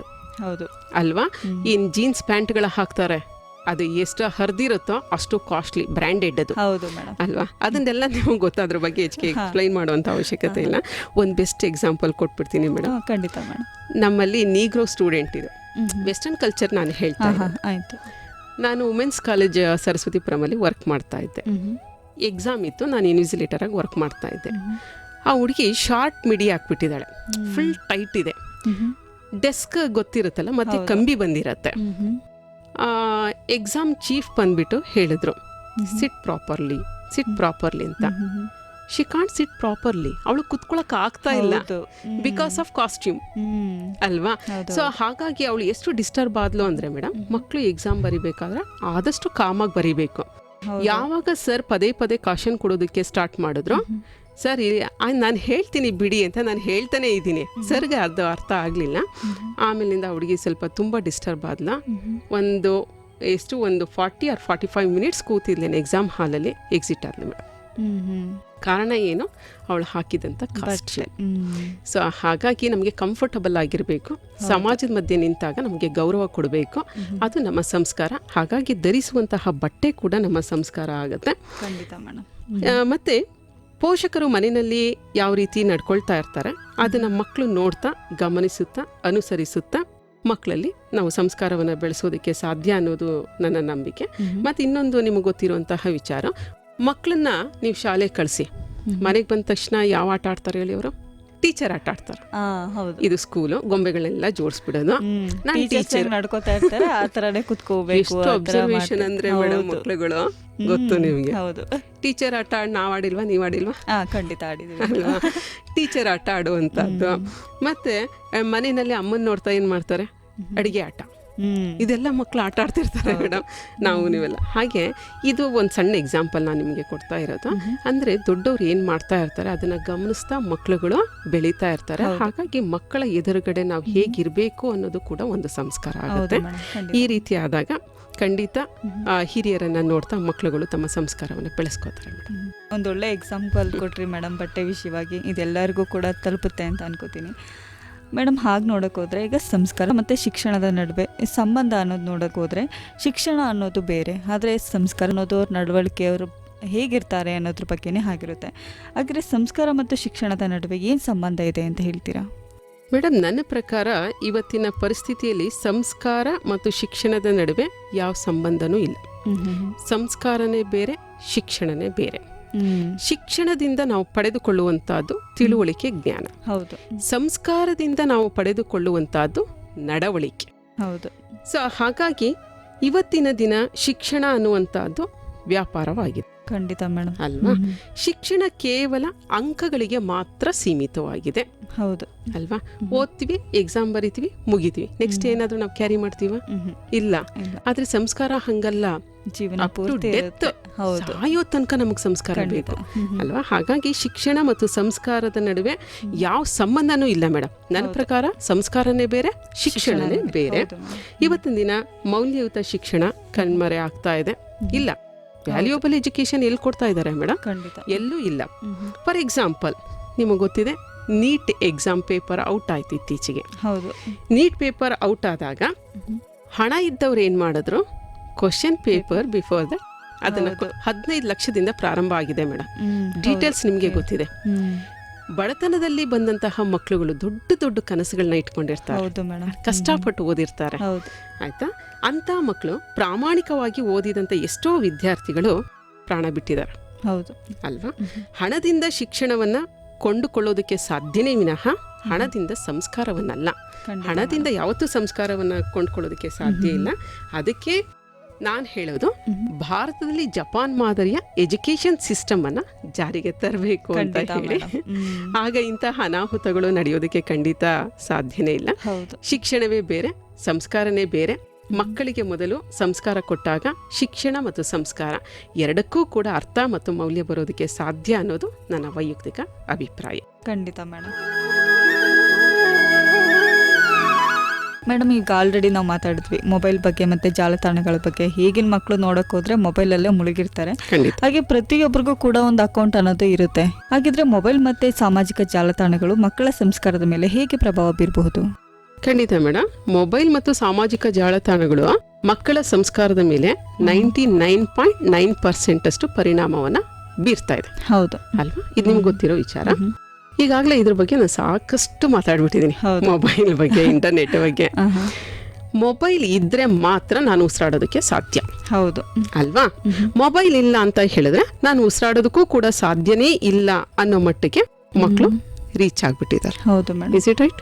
ಖಂಡಿತ ಮೇಡಮ್. ಖಂಡಿತ ನೋಡ್ತಾ ಇದೀವಲ್ಲ, ನೋಡ್ತಾ ಇದ್ದೀರಲ್ಲ ಸಮಾಜದಲ್ಲಿ. ಹಾಗಾಗಿ ದಯಮಾಡಿ ಮಕ್ಕಳುಗಳು ಮೊಬೈಲ್ನಿಂದ ದೂರ ಇರಬೇಕು. ಸ್ನೇಹಿತರ ಜೊತೆಗೆ ಆಟ ಆಡುವಂತಹದ್ದು, ಡ್ರಾಯಿಂಗ್, ಪೇಂಟಿಂಗು, ಸಿಂಗಿಂಗು, ಡ್ಯಾನ್ಸಿಂಗು, ಇನ್ನಿತರ ಚಟುವಟಿಕೆಗಳಲ್ಲಿ ಮಕ್ಕಳು ತಮ್ಮನ್ನ ತಾವು ತೊಡಗಿಸ್ಕೊಳ್ಬೇಕು. ಆಗ ಮಕ್ಕಳಲ್ಲಿ ಸಂಸ್ಕಾರ ಮತ್ತು ವ್ಯಕ್ತಿತ್ವ ಎರಡೂ ಕೂಡ ಬೆಳೆಯುವುದಕ್ಕೆ ಸಾಧ್ಯ ಆಗುತ್ತೆ ಅನ್ನೋದು ನನ್ನ ಅಭಿಪ್ರಾಯ. ಮೊಬೈಲ್ ಇಂದ ದೂರ ಇರ್ಲಿ. ಯಾಕಂದ್ರೆ ಮೈಂಡ್ ಡೈವರ್ಟ್ ಆಗೋದಕ್ಕೆ ಬೇರೆ ಬೇರೆ ವಿಚಾರಗಳಿದಾವೆ ನಮಗೆ. ಆಟ ಆಡ್ಲಿ ಬಿಡಿ, ಸಿಂಗಿಂಗು, ಹಾಡು ಹೇಳೋದನ್ನ ಕಲೀಲಿ, ಎಲ್ಲ ಎಷ್ಟು ಭವಿಷ್ಯ ಇದೆ ಮೇಡಮ್ ಇವತ್ತಿನ ದಿವಸ. ಮೊಬೈಲೇ ಎಲ್ಲ ಅಲ್ಲ ಅಲ್ವಾ? ಸೊ ಹಾಗಾಗಿ ಮೊಬೈಲ್ ಇಂದ ಮಕ್ಕಳು ಆದಷ್ಟು ದೂರ ಇರಬೇಕು ಮೇಡಮ್. ಈಗ ನೋಡಕ್ ಹೋದ್ರೆ ಶಾಲೆ ಮುಗಿದು ಬಂದ ತಕ್ಷಣ ಮೊದಲು ಮೊಬೈಲ್ ಯೂಸ್ ಮಾಡಬೇಕು. ಒಂದು ಎಕ್ಸಾಂಪಲ್ ಮೇಡಮ್ ನನ್ ನೆನಪಾಗ್ತಾ ಇದೆ. ಮೊಬೈಲ್ ರಿಸ್ಟ್ರಿಕ್ಟೆಡ್ PU ವರೆಗೆ ನಾವು ಅಲೋ ಮಾಡೋದೇ ಇಲ್ಲ. ನಮ್ಮ ಕಾಲೇಜಲ್ಲಿ ಒಂದಿನ PT ಅಂತ ಮಕ್ಳನ್ನ ಬಿಟ್ವಿ. ನಾವೆಲ್ಲ ಒಂದು ಡಿಸ್ಕಷನ್ ಮಾಡಿದ್ವಿ. ನಾವು ಇಷ್ಟು ರಿಸ್ಟ್ರಿಕ್ಷನ್ ಹಾಕಿದ್ವಿ ಮೊಬೈಲ್ ತರಬಾರ್ದು ಅಂತ ಹೇಳಿ. ಎಷ್ಟು ಮಕ್ಕಳು ಮೊಬೈಲ್ ತಂದಿದ್ದಾರೆ ನೋಡೋಣ ಅಂತ ಅಂದ್ಬಿಟ್ಟು ಮಕ್ಕಳನ್ನೆಲ್ಲ PT ಗ್ರೌಂಡ್ ಕಳಿಸ್ಬಿಟ್ವಿ. ಮೊಬೈಲ್ ಚೆಕ್ ಮಾಡ್ತೀವಿ ಮೇಡಮ್. ಬ್ಯಾಗ್ನ ಕ್ಲಾಸ್ ರೂಮ್ಗೆ ಹೋಗಿ ಮಕ್ಳು ಬ್ಯಾಗ್ ಇಟ್ಟಿರ್ತಾರೆ. ಚೆಕ್ ಮಾಡಿದ್ರೆ ನೀವು ಕಾಂಟ್ ಬಿಲಿಯೋ ಒಂದು ಡಸ್ಟ್ಬಿನ್ ತುಂಬಾ ಇತ್ತು. ಕದ್ದು ಮುಚ್ಚಿ ತರ್ತಾರೆ ಮೇಡಮ್. ಎಷ್ಟು ಹೈಡ್ ಮಾಡ್ತಾರೆ ಅಂದ್ರೆ ನೀನ್ ಹೆಂಗೆ ಅವ್ರನ್ನ ಕಂಟ್ರೋಲ್ ಮಾಡೋ, ಮೊಬೈಲ್ ಬೇಕೇ ಬೇಕು. ಹೌದು ಮೇಡಮ್. ತಗೊಂಡ್ಬರ್ತಾರೆ ಮೇಡಮ್ ಮೊಬೈಲ್ನ. ದೂರ ಇರ್ಬೇಕು ಮಕ್ಳು ಮೊಬೈಲಿಂದ. ಹೌದು ಮೇಡಮ್. ನಾವು ಚಿಕ್ಕ ವಯಸ್ಸಲ್ಲಿ ಎಷ್ಟೆಲ್ಲ ಆಟಗಳು ಆಡ್ತಾ ಇದ್ವಿ. ಇವಾಗ ಅದು ಎಷ್ಟೆಲ್ಲ ಕಣ್ಮರೆ ಆಗ್ತಾ ಇದೆ ಅಂದ್ರೆ ನಾವು ಅದರಲ್ಲೂ ಶಿಕ್ಷಣನ ಪಡ್ಕೋತಾ ಇದ್ವಿ. ಏನೋ ಜೊತೆಗಿದ್ವಿ, ಆಟ ಆಡ್ತಾ ಇದ್ವಿ, ಖುಷಿ ಇತ್ತು. ಇವಾಗ ಎಲ್ಲ ಜೊತೆ ಇರ್ತಾರೆ ಮಕ್ಕಳು, ಆದ್ರೆ ಮೊಬೈಲ್ ಇಟ್ಕೊಂಡು ಕೂತಿರ್ತಾರೆ ಆತರ. ಸೊ ಅದನ್ನ ಮೊದಲು ನಿಯಂತ್ರಣಕ್ಕೆ ತರಬೇಕು, ಅದು ಎಜುಕೇಶನ್ ಅಲ್ಲೂ ನಡಿಬೇಕು ಅನ್ನೋದು ನಮ್ಮ ಖಂಡಿತ ಮೇಡಮ್. ಈಗ ಮೇಡಮ್, ಮಕ್ಕಳಿಗೆ ಸತ್ಯ, ಪ್ರಾಮಾಣಿಕತೆ ಮತ್ತೆ ಸಹಾನುಭೂತಿ ಹೇಗೆ ಕಲಿಸ್ಬೇಕು? ಮಕ್ಕಳಿಗೆ ಸತ್ಯ, ಪ್ರಾಮಾಣಿಕತೆ, ಸಹಾನುಭೂತಿ ಕಲಿಸುವ ಜವಾಬ್ದಾರಿ ಪೋಷಕರು ಮತ್ತು ಶಿಕ್ಷಕರು ಇಬ್ಬರಿಗೂ ಸೇರಿದೆ. ಖಂಡಿತ ಅಲ್ವಾ? ಸತ್ಯಮೇವ ಜಯತೆ. ಸತ್ಯ ಹೇಳುವ ತಾಕತ್ತನ್ನ ಮಕ್ಕಳಲ್ಲಿ ಬೆಳೆಸಬೇಕು. ಹೌದು. ಅದಾಗಬೇಕು ಅಂತ ಹೇಳಿದ್ರೆ ಪೋಷಕರು ಮತ್ತು ಶಿಕ್ಷಕರ ನಡೆ ನುಡಿ ಒಂದೇ ಆಗಿರ್ಬೇಕು. ಹೌದು ಮೇಡಮ್. ನಾವು ಹೇಳೋದೊಂದು, ನಡ್ಕೊಳ್ಳೋ ರೀತಿ ಒಂದು ಆಗ್ಬಾರ್ದು. ನಾವು ಏನ್ ಮಾತಾಡ್ತೀವಿ, ಏನ್ ಹೇಳ್ತೀವಿ, ನಮ್ಮ ನಡವಳಿಕೆನೂ ಹಾಗೆ ಇರ್ಬೇಕಾಗತ್ತೆ. ಮತ್ತೆ ಆಗ ಮಾತ್ರ ಇದು ಸಾಧ್ಯ ಆಗತ್ತೆ. ನೀವು ಇಲ್ಲಿ 3 ಪಾಯಿಂಟ್ ಅನ್ನ ರೈಸ್ ಮಾಡಿದ್ರಿ ಮೇಡಮ್. ಸತ್ಯ, ಪ್ರಾಮಾಣಿಕತೆ, ಸಹಾನುಭೂತಿ. ಸತ್ಯ ಅನ್ನೋದ್ರ ಬಗ್ಗೆ ಒಂದು ಎಕ್ಸಾಂಪಲ್ ಕೊಡ್ತೀನಿ ಮೇಡಮ್. ನನ್ನ ಒಬ್ಬ ಸ್ಟೂಡೆಂಟ್ಸ್ ಇದ್ದ, ಭರತ್ ಅಂತ ಹೇಳಿ. ಬಹಳ ಎತ್ತರ, ಬಹಳ ದಪ್ಪ ಇದ್ದ ಮೇಡಮ್. ಅವ್ನು ನೋಡಿದ್ರೆ ಅವ್ನ ಮುಂದೆ ನಾವ್ ಏನೇನು ಅಲ್ಲ. ಒಂದ್ಸಲ ಸ್ಟಾಫ್ ರೂಮ್ ನಲ್ಲಿ ನಾವು ಮಾತಾಡ್ತಾ ಕೂತಿದ್ವಿ. ಅಲ್ಲೆಲ್ಲ ಹೇಳ್ತಾ ಇದ್ರು, ಕ್ಲಾಸ್ ಮಾಡಕ್ಕೆ ಬಿಡಲ್ಲ, ಎಷ್ಟು ಡಿಸ್ಟರ್ಬ್ ಮಾಡ್ತಾನೆ ಆ ಭರತ್ ಅಂತ ಅಂದ್ಬಿಟ್ಟು. ಅದಕ್ಕೆ ನನಗೆ ನಂಬಕ್ಕೆ ಆಗ್ಲಿಲ್ಲ. ಇಲ್ಲ, ಆತರ ಇಲ್ವಲ್ಲ ಹುಡುಗ, ನಾನು ಹೇಳ್ದೆ. ಅದಕ್ಕೆ ಇರ್ಲಿ, ಮಾನೆ ಬೆಳಿಗ್ಗೆ ನಾನು ಕ್ಲಾಸ್ಗೆ ಹೋಗ್ತೀನಲ್ಲ, ಕೇಳೋಣ ಅಂತ ಅನ್ಕೊಂಡೆ. ಕ್ಲಾಸ್ಗೆ ಹೋದೆ. ಭರತ್ ಕೂತಿದ್, ಯಾವಾಗ್ಲೂ ಕೈ ಕಟ್ಟಿ ಹಿಂಗ್ ಕೂತ್ಕೊಂಡ್ಬಿಡೋನು, ಬಹಳ ಶಿಸ್ತಾಗಿ. ನಾನು, ಭರತ್ ನಿನ್ಗೊಂದ್ ಮಾತು ಕೇಳಲ್ಲ ನಾನು? ಕೇಳಿ ಮಿಸ್. ನೀನ್ ಎಲ್ಲಾ ಕ್ಲಾಸಲ್ಲೂ ಡಿಸ್ಟರ್ಬ್ ಮಾಡ್ತೀನಿ ಅಂತಲ್ಲ? ಹೌದಾ? ಹೌದು ಮಿಸ್, ಸ್ವಲ್ಪ ನಾನು ಡಿಸ್ಟರ್ಬ್ ಮಾಡ್ತೀನಿ ಅಂತ. ನನ್ನ ಕ್ಲಾಸಲ್ಲಿ ನೀನ್ ಯಾವತ್ತೂ ಡಿಸ್ಟರ್ಬ್ ಮಾಡೇ ಇಲ್ವಲ್ಲ ಅಂತ. ಇಲ್ಲ ಮಿಸ್, ನಿಮ್ ಕ್ಲಾಸಲ್ಲಿ ನಾನು ಡಿಸ್ಟರ್ಬ್ ಮಾಡಲ್ಲ. ಅಂದ್ರೆ ಏನು ಅಂತ ಹೇಳಿದ್ರೆ, ಆಮೇಲೆ ಟೆಸ್ಟ್ ಕೊಟ್ರು ಅಷ್ಟೇನೆ. ಆ ಸತ್ಯ ಒಪ್ಕೊಳ್ತಾ ಇದ್ದ ಹುಡುಗ. ಇವತ್ಗೂ ನನ್ನ ಮನ್ಸಲ್ಲಿ ಇದ್ದಾನ ಹುಡುಗ. ಏನಾದ್ರೂ ಟೆಸ್ಟ್ ಕೊಟ್ರೆ 10 ಮಾರ್ಕ್ಸ್ಗೆ ನಾನು ಟೆಸ್ಟ್ ಇಟ್ಟಿದ್ದೀನಿ ಅಂತ ಹೇಳಿದ್ರೆ 2 ತಗೊಳ್ಳಿ 3 ತಗೊಳ್ಳಿ, ಭರತ್ ನಿಂದೆಷ್ಟು ಮಾರ್ಕ್ಸ್ ಅಂತ ಹೇಳಿದ್ರೆ, ಮೇಡಮ್ 4. ಸಾಕೇನೋ 4 ನಿನಗೆ ಅಂತ ಅಂದ್ರೆ, ಮಿಸ್ ನೀವೇ ಹೇಳ್ತಿರಲ್ಲ, ಯಾರನ್ನೂ ಕಾಪಿ ಮಾಡಬಾರ್ದು, ನಮ್ ನಾಲೆಡ್ಜ್ ಅಲ್ಲಿ ನಾವು ಮಾರ್ಕ್ಸ್ ತೆಗಿಬೇಕು, ಸತ್ಯ ಒಪ್ಕೊಳ್ಳೋ ತಾಕತ್ ಬೇಕು ಕಣ್ರೋ ಅಂತ ಹೇಳ್ತಿರಲ್ಲ ಮಿಸ್. ಸೊ ಹಾಗಾಗಿ ನನ್ ಬೆನ್ನನ್ನ ನಾನು ತಡ್ಕೊಳ್ತೀನಿ, ನಾನು ಯಾರನ್ನೂ ಕಾಪಿ ಮಾಡಿಲ್ಲ, ನನ್ನ ನಾಲೆಡ್ಜ್ ಅಲ್ಲಿ ನಾನು ಮಾರ್ಕ್ಸ್ ತಗೊಂಡಿದ್ದೀನಿ ಮೇಡಮ್, ಅದ್ರ ಬಗ್ಗೆ ನನಗೆ ಪ್ರೌಡ್ ಫೀಲ್ ಇದೆ ಅಂತ ಅನ್ನೋನು. ಹಾಗೆ ನಮ್ಮ ಮಕ್ಕಳಲ್ಲಿ ಸತ್ಯ ಒಪ್ಕೊಳ್ಳುವಂತಹ ತಾಕತ್ತನ್ನ ನಾವು ಬೆಳೆಸಬೇಕಾಗುತ್ತೆ. ಖಂಡಿತ. ನೆಕ್ಸ್ಟ್ ನೀವು ಪ್ರಾಮಾಣಿಕತೆ ಬಗ್ಗೆ ಕೇಳಿದ್ರಿ ಮೇಡಮ್. ಹೌದು. ನಮ್ಮಲ್ಲಿ ವ್ಯಾಲ್ಯೂಯೇಷನ್ ಮಾಡ್ತೀವಿ, ಟೆಸ್ಟು ಎಕ್ಸಾಮ್ಗಳು ಮುಗಿದ ಮೇಲೆ ವ್ಯಾಲ್ಯೂಯೇಷನ್ ಮಾಡ್ತೀವಿ. ವ್ಯಾಲ್ಯೂಯೇಷನ್ ಆದಮೇಲೆ ನಮ್ಮ ಮಕ್ಕಳುಗಳು ಎಲ್ಲಾದರೂ ನಾನು ಕೇಳ್ತೀನಿ, ಟೋಟಲ್ ಮಿಸ್ಟೇಕ್ ಏನಾದರೂ ಆಗಿದ್ರೆ, ಇನ್ನೇನಾದರೂ ಡೌಟ್ಸ್ ಇದ್ರೆ please bring your answer script ಅಂತ ಕೇಳ್ತೀನಿ. ನಮ್ಮ ಮಕ್ಕಳುಗಳು ಬರ್ತಾರೆ, ಬಹಳ ಧೈರ್ಯವಾಗಿ ಬರ್ತಾರೆ, ಕೇಳ್ತಾರೆ, ಮಿಸ್ ನನಗೆ ಜಾಸ್ತಿ ಮಾರ್ಕ್ಸ್ ಹಾಕ್ಬಿಟ್ಟಿದ್ದೀರಾ, 2 ಮಾರ್ಕ್ಸ್ ಕಡಿಮೆ ಹಾಕ್ಬೇಕು ಮೇಡಮ್, ನೀವು ಫಸ್ಟೇ ಹೇಳಿದ್ರಿ ನೀವು ಈ ಕ್ವಶನ್ ಈ ಆನ್ಸರ್ ಬರಬೇಕು ಅಂತ, ನಾನು ಇಲ್ಲಿ ತಪ್ಪರ್ತಿದ್ದೀನಿ ಆದ್ರೂ ರೈಟ್ ಹಾಕಿದ್ದೀರಲ್ಲ ಮಿಸ್, 2 ಮಾರ್ಕ್ಸ್ ಕಡಿಮೆ ಮಾಡ್ಬೇಕಲ್ವಾ ಅಂತ. ಅದು ಪ್ರಾಮಾಣಿಕತೆ ಅಲ್ವಾ? ಸೊ ಇನ್ ಕೆಲವು ಮಕ್ಳು ಏನ್ ಮಾಡ್ತಾರೆ ಬೇರೆ ಕಡೆ ಅಂತ ಹೇಳಿದ್ರೆ, ಪ್ರಾಮಾಣಿಕತೆ ಅನ್ನೋದು ಇರ್ಲಿ, ಜಾಸ್ತಿ ಮಾರ್ಕ್ಸ್ ಬಂದ್ರೆ ಅದನ್ನ ಹೈಡ್ ಮಾಡ್ಬಿಡ್ತಾರೆ, ಇರ್ಲಿ ಕಡಿಮೆ ಆಗ್ಬಾರ್ದು ಅಂತ ಹೇಳಿ. ನಮ್ಮ ಮಕ್ಳು ನನ್ನ ಕ್ಲಾಸಲ್ಲಿ ಮೇಡಮ್ ಎಸ್ಪೆಷಲಿ ಜಾಸ್ತಿ ಬರ್ಬೇಕಾಗಿದ್ರೆ ಅದನ್ನ ಕೇಳ್ತಾರೆ, ಜಾಸ್ತಿ ಕೊಟ್ಟಿದ್ರೆ ಮೇಡಮ್ ಯಾಕೆ ಜಾಸ್ತಿ ಕೊಟ್ಟಿದ್ದೀರಾ, ಇದು ಕಡಿಮೆ ಮೇಡಮ್, ಜಾಸ್ತಿ ಕೊಟ್ಟಿದ್ರೆ ನಮ್ಮ ಸ್ಟೂಡೆಂಟ್ಸ್ ಇದಾರೆ ಕೇಳಿ. ಹೌದು, ಅದೇ ಕೇಳಿ ಖುಷಿ ಆಯ್ತು. ಅದನ್ನ ತುಂಬಾ ಮಕ್ಳು ಮೇಡಮ್ ಬರ್ತಾರೆ, ಧೈರ್ಯವಾಗಿ ಮಾತಾಡ್ತಾರೆ ಮೇಡಮ್, ಪ್ರಾಮಾಣಿಕತೆ ಇದೆ ನಮ್ಮ ಮಕ್ಕಳಲ್ಲಿ. ದೆನ್ ಸಹಾನುಭೂತಿಯನ್ನ ಒಂದು ಕ್ವಶನ್ ರೈಸ್ ಮಾಡಿದ್ರಿ. ನಮ್ಮಲ್ಲಿ ಒಂದು ಹರ್ಷಿತಾ ಅಂತ ಒಂದು ಸ್ಟೂಡೆಂಟ್ ಮೇಡಮ್, ನಿಮ್ದೇನು ಅಬ್ಜೆಕ್ಷನ್ ಇಲ್ಲ ಅಂದ್ರೆ ಅದನ್ನ ಎಕ್ಸಾಂಪಲ್ ಕೊಟ್ಕೊಂಡು ಹೋಗ್ತೀನಿ. ಖಂಡಿತ ಮೇಡಮ್, ಕೊಡಿ. ಹರ್ಷಿತಾ ಅಂತ ಹೇಳಿ, Harshita exam second PUC exam ನಡೀತಾ ಇತ್ತು ಮೇಡಮ್. ಆ ಸಂದರ್ಭದಲ್ಲಿ 2 ಸಬ್ಜೆಕ್ಟ್ ಇತ್ತು, ಅವ್ರ ತಂದೆ ಎಕ್ಸ್ಪೈರ್ಡ್ ಆಗ್ಬಿಟ್ರು. ಫ್ರೆಂಡ್ ಸರ್ಕಲ್ ಯಾವ ತರ ಇದ್ರು ಅಂತ ಹೇಳಿದ್ರೆ, ನಾನು ಯಾವಾಗ್ಲೂ ಹೇಳ್ತೀನಿ, ನಾವು ಬೆಳೆಯೋದಲ್ಲಪ್ಪ, ನಮ್ಮ ಸುತ್ತಮುತ್ತ ಇರೋರ್ನು ಬೆಳೆಸ್ಬೇಕು, ಭಗವಂತ ನಮ್ಮನ್ನು ಬೆಳೆಸ್ತಾನೆ ಅಂತ ನಾನು ಹೇಳ್ತಿರ್ತೀನಿ. 6 ಗಂಟೆ ಟೈಮಲ್ಲಿ ಫೋನ್ ಮೇಲೆ ಫೋನ್ ಬರ್ತಾ ಇತ್ತು ನನಗೆ, ಯಾಕೆ ಎಲ್ಲ ಸ್ಟೂಡೆಂಟ್ಸ್ ಕಂಟಿನ್ಯೂಷನ್ ಫೋನ್ ಮಾಡ್ತಾ ಇದ್ದಾರಲ್ಲ ನನಗೆ ಅಂತ ಅನ್ನಿಸ್ತು. ಏನಮ್ಮ ಎಲ್ಲರೂ ಫೋನ್ ಮಾಡ್ತಿದ್ದೀರಾ, ಏನು ಸಮಾಚಾರ ಅಂದೆ. ಮೇಡಮ್ ಹರ್ಷಿತಾ ಇದ್ದಾಳೆ, ಅವ್ರ ತಂದೆ ಎಕ್ಸ್ಪೈರ್ಡ್ ಆಗಿಬಿಟ್ಟಿದ್ದಾರೆ, ಅವಳು ಒಂದೇ ಸಮ ಹಠ ಹಿಡಿದಿದ್ದಾಳೆ, ನಾನು ಯಾವ ಎಕ್ಸಾಮು ಇನ್ನು ಬರೆಯಲ್ಲ, ಓದೋದನ್ನ ಸ್ಟಾಪ್ ಮಾಡ್ತೀನಿ ಅಂತ ತುಂಬ ಬೇಜಾರು ಮಾಡ್ಕೊಂಡಿದ್ದಾಳೆ, ಇನ್ನು ನಾಡಿದ್ದೇ ಎಕ್ಸಾಮ್ ಇದೆ, ದಯವಿಟ್ಟು ನೀವು ಅವಳ ಹತ್ರ ಮಾತಾಡಿ ಅಂತ ಹೇಳಿದ್ರು. ನಾನು ಹೇಳಿದೆ, ನನಗೆ ಏನು ಮಾಡಬೇಕು, ಕೈಕಲ್ಲೆಲ್ಲ ನಡ್ಗಕ್ಕೆ ಶುರು ಆಯ್ತು, ನನಗೆ ಏನು ಮಾತಾಡಬೇಕು ಆ ಸಿಚುವೇಶನ್ ಗೊತ್ತಾಗ್ಲಿಲ್ಲ ಮೇಡಮ್. ಇರಲಿ ಭಗವಂತ ಏನು ತೋರಿಸ್ತಾನೆ ದಾರಿ, ಮಾತಾಡೋಣ ಅಂದ್ಬಿಟ್ಟು ಇಮಿಡಿಯೇಟಾಗಿ ಫೋನ್ ಮಾಡಿದೆ. ಅವ್ರ ತಾಯಿ ಫೋನ್ ಪಿಕ್ ಮಾಡಿದ್ರು. ಗೊತ್ತಲ್ಲ ಅಲ್ಲಿ ಪರಿಸ್ಥಿತಿಗಳು ಹೇಗಿರುತ್ತೆ, ನಮ್ಮ ಮನೆಯವ್ರು ಹೋಗ್ಬಿಟ್ಟಿದ್ದಾರೆ, ಈ ಥರ ಮೇಡಮ್ ಅವರೇ ಫೋನ್ ಮಾಡಿದ್ರ, ಹಾಗೆ ಗೋಳಾಡಿದ್ರು. ನನಗೊಂಥರ, ಅಮ್ಮ ನನಗೆ ಅರ್ಥ ಆಗ್ತಾ ಇದೆ, ಬೇಜಾರು ಮಾಡ್ಕೋಬೇಡಿ, ದಯವಿಟ್ಟು ಹರ್ಷಿತಂಗೆ ಫೋನ್ ಕೊಡ್ತೀರಾ ಮೇಡಮ್, ಇನ್ನು 5 ನಿಮಿಷ ಬಿಟ್ಟು ಮಾಡಿ ಹರ್ಷಿತಂಗೆ ಕೊಡ್ತೀನಿ. ನನಗೆ ಆಗ್ತಾ ಇಲ್ಲ, ಧೈರ್ಯ ಸಾಲ್ತಾ ಇಲ್ಲ, ಮಾತಾಡೋಕೆ ಗೊತ್ತಾಗ್ತಾ ಇಲ್ಲ ಮೇಡಮ್ ನನಗೆ. ಅಲ್ಲಿ ಮತ್ತೆ ಧೈರ್ಯ ತಂದ್ಕೊಂಡು ಫೋನ್ ಮಾಡಿದೆ ಹರ್ಷಿತನ್ಗೆ.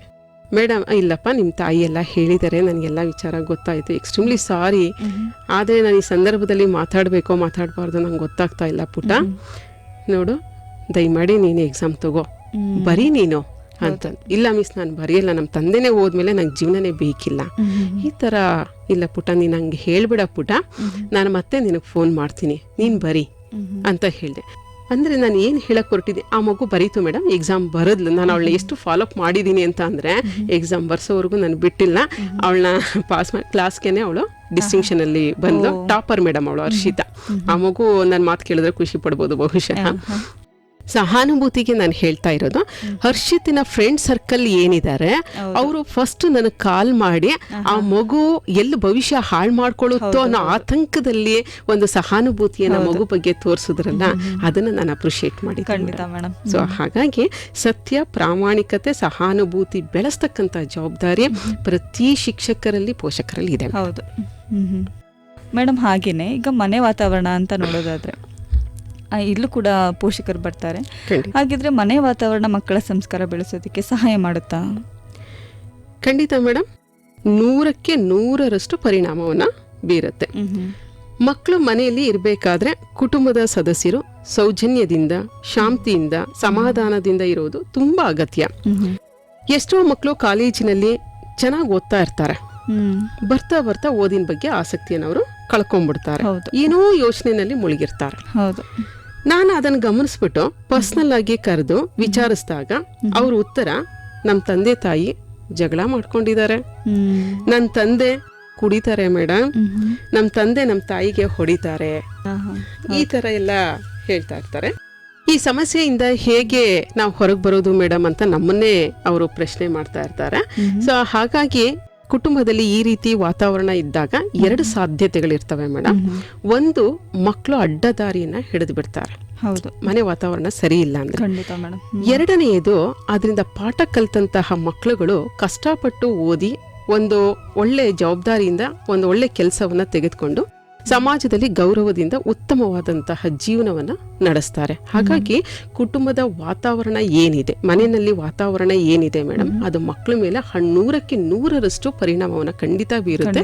ಅದಕ್ಕೆ ಹೇಳೋದು, ಮನೆ ವಾತಾವರಣ ಬಹಳ ಶಾಂತಿಯುತವಾಗಿರ್ಬೇಕು. ಹೌದು ಮೇಡಮ್.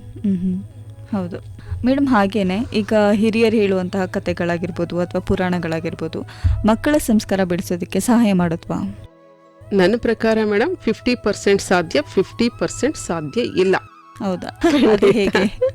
ಇವತ್ತಿನ ಮಕ್ಕಳು ತುಂಬಾ ವಿಚಾರವಂತರು, ಬುದ್ಧಿವಂತರು ಆಗಿದ್ದಾರೆ. ಹೌದು, ನಿಮಗೆ ಗೊತ್ತಿರ್ಬೋದು, WH ಕ್ವಶನ್ಸ್ಗಳು ಜಾಸ್ತಿ. ಮಕ್ಳಿಗೆ ನಾವೇನಾದ್ರೂ ಹೇಳಕ್ ಹೋಗಿ why, what, when, when, how, ಬರೀ ಇದೆ, ಬರೀ ಪ್ರಶ್ನೆಗಳೇ ಕೇಳ್ತಾ ಇರ್ತಾರೆ. ಹಾಗಾಗಿ ಇವತ್ತಿನ ದಿನ ಲೈವ್ ಎಕ್ಸಾಂಪಲ್ ಕೊಟ್ಟಾಗ ಮಾತ್ರ ಅದನ್ನ ಮಕ್ಕಳುಗಳು ರಿಸೀವ್ ಮಾಡ್ಕೊಳ್ತಾರೆ. ವಿನಃ ಕಥೆಗಳನ್ನ ಹೇಳೋದಕ್ಕೆ ಹೊರಟ್ರೆ ಮೇಡಮ್ ನೀವು ಸ್ಟೋರಿ ರೈಟರ್ ಆಗ್ಬಿಡಿ ಅಂತ ತಮಾಷೆ ಮಾಡ್ತಾರೆ. ಹೌದು ಅಲ್ವಾ? ಹಾಗಾಗಿ ಕತೆ ಪುರಾಣ ಏನಿದೆ 50% ಮಾತ್ರ ಕೊಡ್ತೀನಿ. 50% ಸಾಧ್ಯ, 50% ಸಾಧ್ಯನೇ ಇಲ್ಲ. ಮತ್ತೆ ಭಗವದ್ಗೀತೆ, ರಾಮಾಯಣ, ಮಹಾಭಾರತದಂತಹ ಕತೆ ಕೇಳುವಷ್ಟು ಸಹನೆ ಮಕ್ಕಳಿಗೆ, ಇವತ್ತಿನ ಮಕ್ಕಳಿಗೆ ಖಂಡಿತ ಇಲ್ಲ. ಫಾರ್ ಎಕ್ಸಾಂಪಲ್ ಮೇಡಮ್, ನಿಮಗ್ ಚೆನ್ನಾಗಿ ಗೊತ್ತಿದೆ, ಗೌರಿ ಗಣೇಶ ಹಬ್ಬ ಬಂದಾಗ ಪ್ರತಿ ಫೆಸ್ಟಿವಲ್ಗೂ ಕೂಡ ಒಂದೊಂದು ಅರ್ಥ ಇರುತ್ತೆ, ಒಂದೊಂದು ಕಥೆಗಳಿರ್ತವೆ. ಗಣಪತಿ ಹೇಗೆ ಹುಟ್ಟದ, ಇವೆಲ್ಲ ಪ್ರಶ್ನೆಗಳೆಲ್ಲ ಬರ್ತಾ ಇರ್ತವೆ. ನಾವು ಸುಮ್ನೆ ಹಾಗೆ ಹೇಳ್ತೀನಿ. ಪಾರ್ವತಿ ಗಣಪತಿನ ಸೃಷ್ಟಿ ಮಾಡಿದ್ಲು. ನೋಡಪ್ಪ, ನಾನು ಸ್ನಾನಕ್ಕೆ ಹೋಗಿ ಬರ್ತೀನಿ, ಅಲ್ಲಿ ತನಕ ಯಾರು ಬಂದ್ರು ಬಿಡಬೇಡ ಅಂತ ಹೇಳಿ ಅವಳು ಸ್ನಾನಕ್ಕೆ ಹೊರಡ್ತಾಳೆ. ನಮ್ಮ ಮಕ್ಕಳು ಸ್ಟಾಪ್. ನಾನು ಈಗಿನ ಜನರೇಷನ್ ಕತೆ ಹೇಳಕ್ ಹೋದಾಗ ಸ್ಟಾಪ್. ಯಾಕೆ? ಪಾರ್ವತಿ ಸ್ನಾನಕ್ಕೆ ಹೋದಾಗ ಬಾತ್ರೂಮ್ ಇರ್ಲಿಲ್ವಾ, ಡೋರ್ ಇರ್ಲಿಲ್ವಾ, ಚಿಲಕ ಇರ್ಲಿಲ್ವಾ, ಬೋಲ್ಟ್ ಇರ್ಲಿಲ್ವಾ, ಪ್ರಶ್ನೆ ಮಾಡ್ತಾರೆ. ನೀವೇನ್ ಆನ್ಸರ್ ಕೊಡ್ತೀರಾ ಅದಕ್ಕೆ? ಅಲ್ವಾ? ಆಮೇಲಿಂದ ಗಣಪತಿಯ ಹಬ್ಬದಲ್ಲಿ ಹೊಟ್ಟೆ ತುಂಬಾ ತಿನ್ಬಿಟ್ಟಿದ್ದ ಪುಟ, ಹೊಟ್ಟೆ ಹೊಡೆದೋಗುತ್ತೆ. ಆ ಟೈಮಲ್ಲಿ ಹಾವು ಹೋಗ್ತಾ ಇತ್ತು, ಅದನ್ನ ತಗೊಂಡ್ ಬೆಲ್ಟ್ ತರ ಕಟ್ಟಿಬಿಡ್ತಾನೆ. ಕತೆ ಗೊತ್ತಲ್ಲ ಮೇಡಮ್? ಇದನ್ನ ಹೇಳಿದಾಗ ಈಗಿನ ಜನರೇಷನ್, ನಾನು ಹೇಳ್ತಾ ಇರೋದು, ಯಾರನ್ನ ನಾನು ಟೀಸ್ ಮಾಡ್ತಾ ಇಲ್ಲ. ಈ ತರ ಹೇಳಿದಾಗ ಏನಾಗುತ್ತೆ ಅಂದ್ರೆ ಸ್ಟಾಪ್. ನಾವ್ ಎಷ್ಟೇ ತಿಂದ್ರು ನಮ್ಮ ಹೊಟ್ಟೆ ಯಾಕೆ ಕೊಡ್ದೋಗಲ್ಲ? ಹಾವನ್ನ ಅಷ್ಟು ಸುಲಭವಾಗಿ ಕೈಲಿ ಇಟ್ಕೊಳಕ್ಕಾಗತ್ತಾ?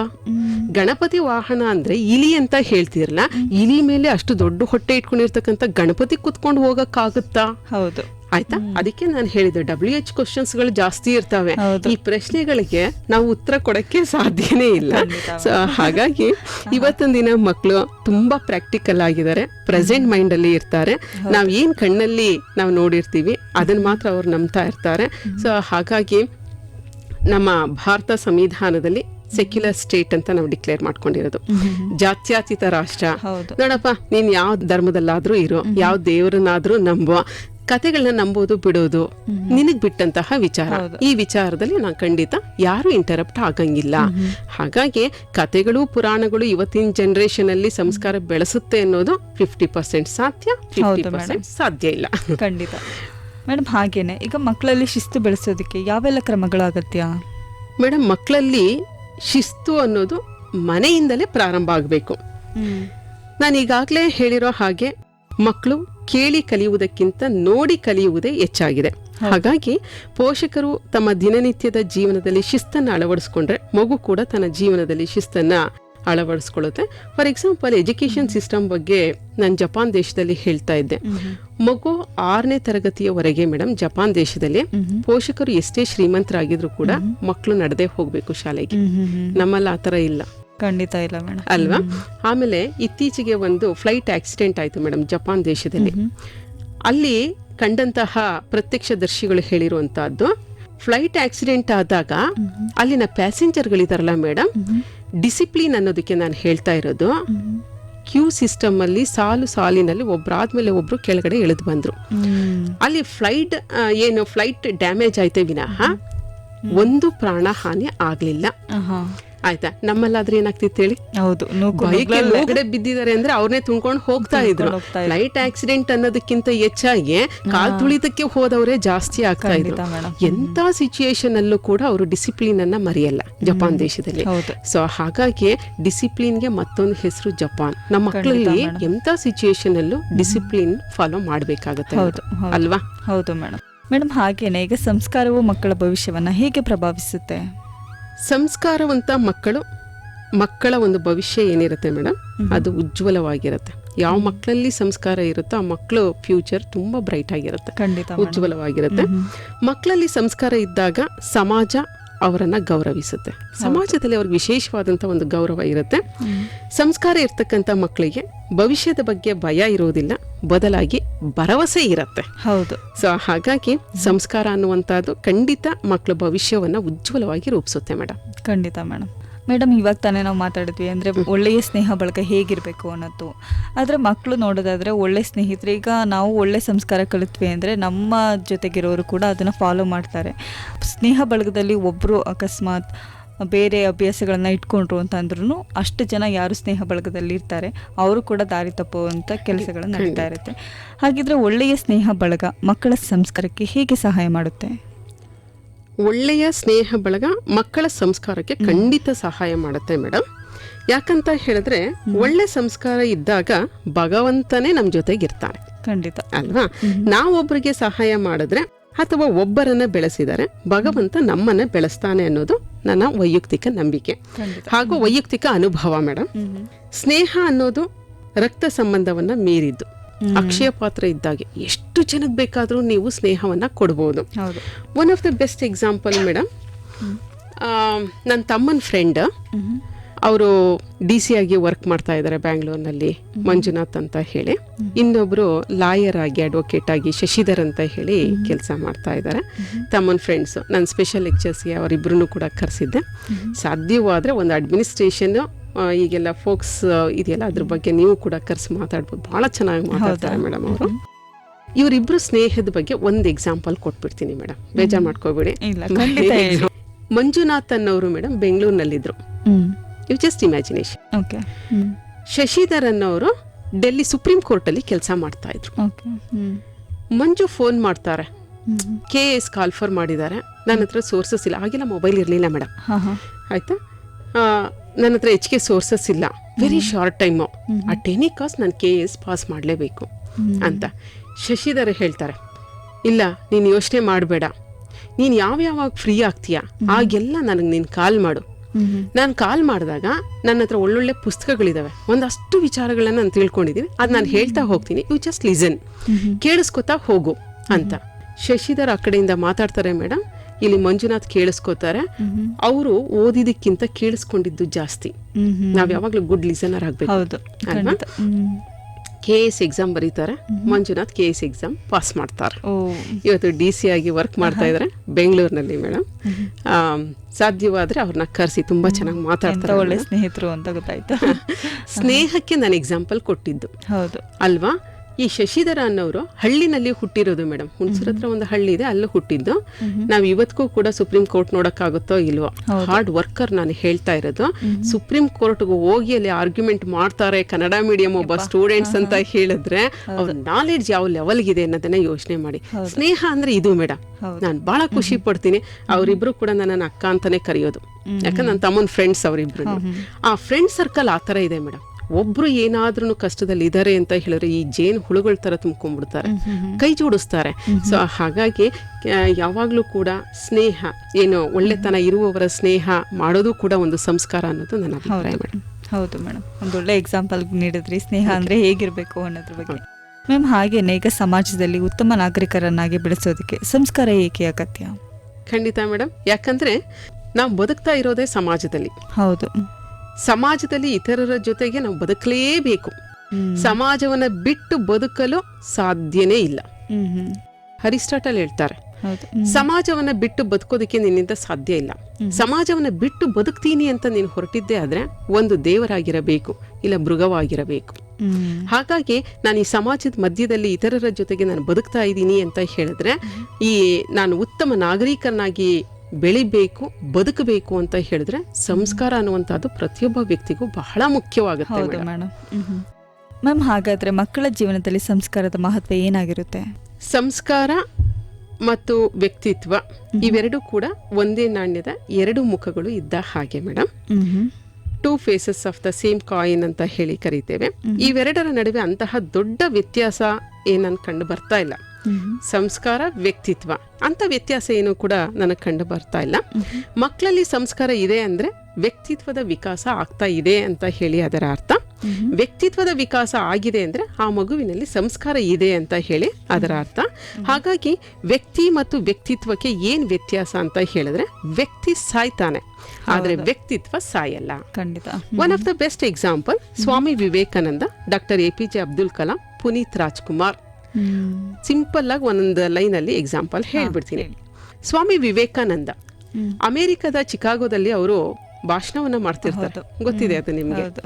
ಅವ್ರ ಭಾಷಣವನ್ನ ಕೇಳಿ ಪ್ರೇರಣೆಗೆ ಒಳಗಾದಂತಹ ಒಂದು ಸುಂದರವಾದಂತಹ ಒಂದು ಹೆಣ್ಮಗು ಬಂದು ಕೇಳ್ತಾಳೆ, ನೀವೆಷ್ಟು ಬುದ್ಧಿವಂತರಿದ್ದೀರಾ, ಎಷ್ಟು ವಿವೇಚನೆ ಇದೆ, ಎಷ್ಟು ಸುಂದರವಾಗಿದ್ದೀರಾ, ನನ್ನನ್ನ ನೀವು ಮದುವೆ ಮಾಡ್ಕೊಳ್ಳಿ, ನಿಮ್ಮಂತಹದೇ ಒಂದು ಮಗು ನನಗೆ ಬೇಕು ಅಂತ.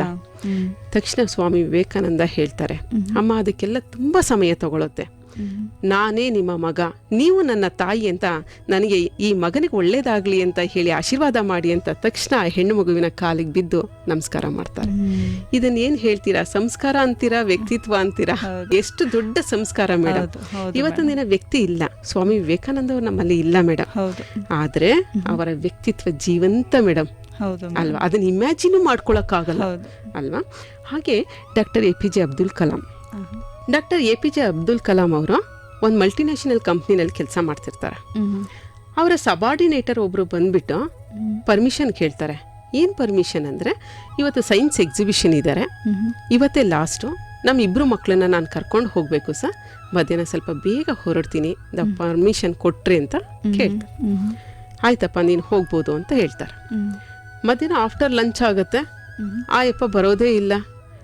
ಅಬ್ದುಲ್ ಕಲಾಂ ಅವ್ರಿಗೆ ಟೆನ್ಷನ್ ಸ್ಟಾರ್ಟ್ ಆಗೋಗ್ಬಿಡುತ್ತೆ. ಪರ್ಮಿಷನ್ ಕೇಳಿದ್ರು ಬರಲೇ ಇಲ್ವಲ್ಲ ಅಂತ ಆ ಕಡೆ ಈ ಕಡೆ ಓಡಾಡ್ತಾ ಇರ್ತಾರೆ.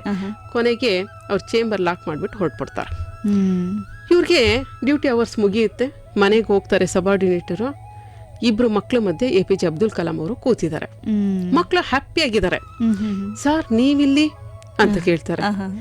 ಅಲ್ಲಪ್ಪ ಬೆಳಿಗ್ಗೆ ಪರ್ಮಿಷನ್ ಕೇಳ್ದೆ ತಾನೆ, ಆದ್ರೆ ನೀನ್ ಕೆಲಸ ಮಾಡ್ತಾ ಮಾಡ್ತಾ ನೀನು ಮರ್ತು ಬಿಟ್ಟೆ, ನಿನಗೂ ಡಿಸ್ಟರ್ಬ್ ಆಗ್ಬಾರ್ದು, ನಿನ್ ಮಕ್ಳಿಗೂ ತೊಂದರೆ ಆಗ್ಬಾರ್ದು, ಸೊ ಹಾಗಾಗಿ ನಾನೇ ನಿಮ್ ಮಕ್ಳನ್ನ ಕರ್ಕೊಂಡೋಗಿ ಎಕ್ಸಿಬಿಷನ್ ತೋರ್ಸ್ಕೊಂಡ್ ಬಂದೆ ಅಂತ ಹೇಳ್ತಾರೆ. ಮೇಡಮ್ ಇದು ಕೇಳಿದಾಗ ಏನಾಗುತ್ತೆ, ಎಷ್ಟೇ ದೊಡ್ಡ ಅಧಿಕಾರದಲ್ಲಿದ್ರೂ ಕೂಡ ಅಧಿಕಾರದ ಅಹಂ ಒಳ್ಳೇದಲ್ಲ, ವ್ಯಕ್ತಿತ್ವ ಅನ್ನೋದು ಬಹಳ ಇಂಪಾರ್ಟೆಂಟ್ ಆಗುತ್ತೆ.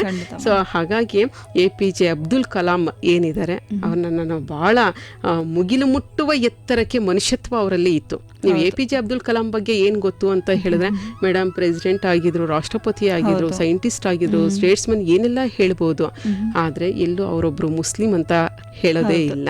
ನಾವು ಮುಸ್ಲಿಮ, ಹಿಂದೂ, ಕ್ರಿಶ್ಚಿಯನ್ ಅದ್ಯಾವುದು ಇಂಪಾರ್ಟೆಂಟ್ ಅಲ್ಲ, ನಮ್ಗಿಲ್ಲಿ ವ್ಯಕ್ತಿತ್ವ ಅನ್ನೋದು ಬಹಳ ಇಂಪಾರ್ಟೆಂಟ್ ಆಗುತ್ತೆ. ಸೊ ಹಾಗಾಗಿ ವ್ಯಕ್ತಿ ಇಲ್ಲ, ವ್ಯಕ್ತಿತ್ವ ಜೀವಂತ. ಇನ್ನೊಂದು ಮೇಡಮ್ ಲಾಸ್ಟ್ ಒನ್ ನಿಮ್ಗೆ ಎಕ್ಸಾಂಪಲ್ ಕೊಟ್ಬಿಡ್ತೀನಿ. ಪುನೀತ್ ರಾಜ್ಕುಮಾರ್ ಅಲ್ವಾ, ಎಷ್ಟೋ ಮನೆಗಳಲ್ಲಿ ದೇವ್ರ ಮನೆಗಳಲ್ಲಿ ಫೋಟೋ ಇಟ್ಟಿದ್ದಾರೆ ಮೇಡಮ್. ಕಾರಣ ಏನು ಅಂದ್ರೆ ವ್ಯಕ್ತಿತ್ವ. ಸಮಾಜದಲ್ಲಿ ಇತರರ ಜೊತೆಗೆ ಅವ್ರು ನಡ್ಕೊಳ್ತಾ ಇದ್ದಂತಹ ರೀತಿ, ಎಲ್ಲರನ್ನು ಗೌರವಿಸುವಂತಹ ಧಾಟಿ ಇದೆಯಲ್ಲ, ಸೊ ಅದು ಒಂದು ಸಂಸ್ಕಾರ. ಸೊ ಹಾಗಾಗಿ ವ್ಯಕ್ತಿ ಸಾಯ್ತಾನೆ, ವ್ಯಕ್ತಿತ್ವ ಸಾಯೋದಿಲ್ಲ.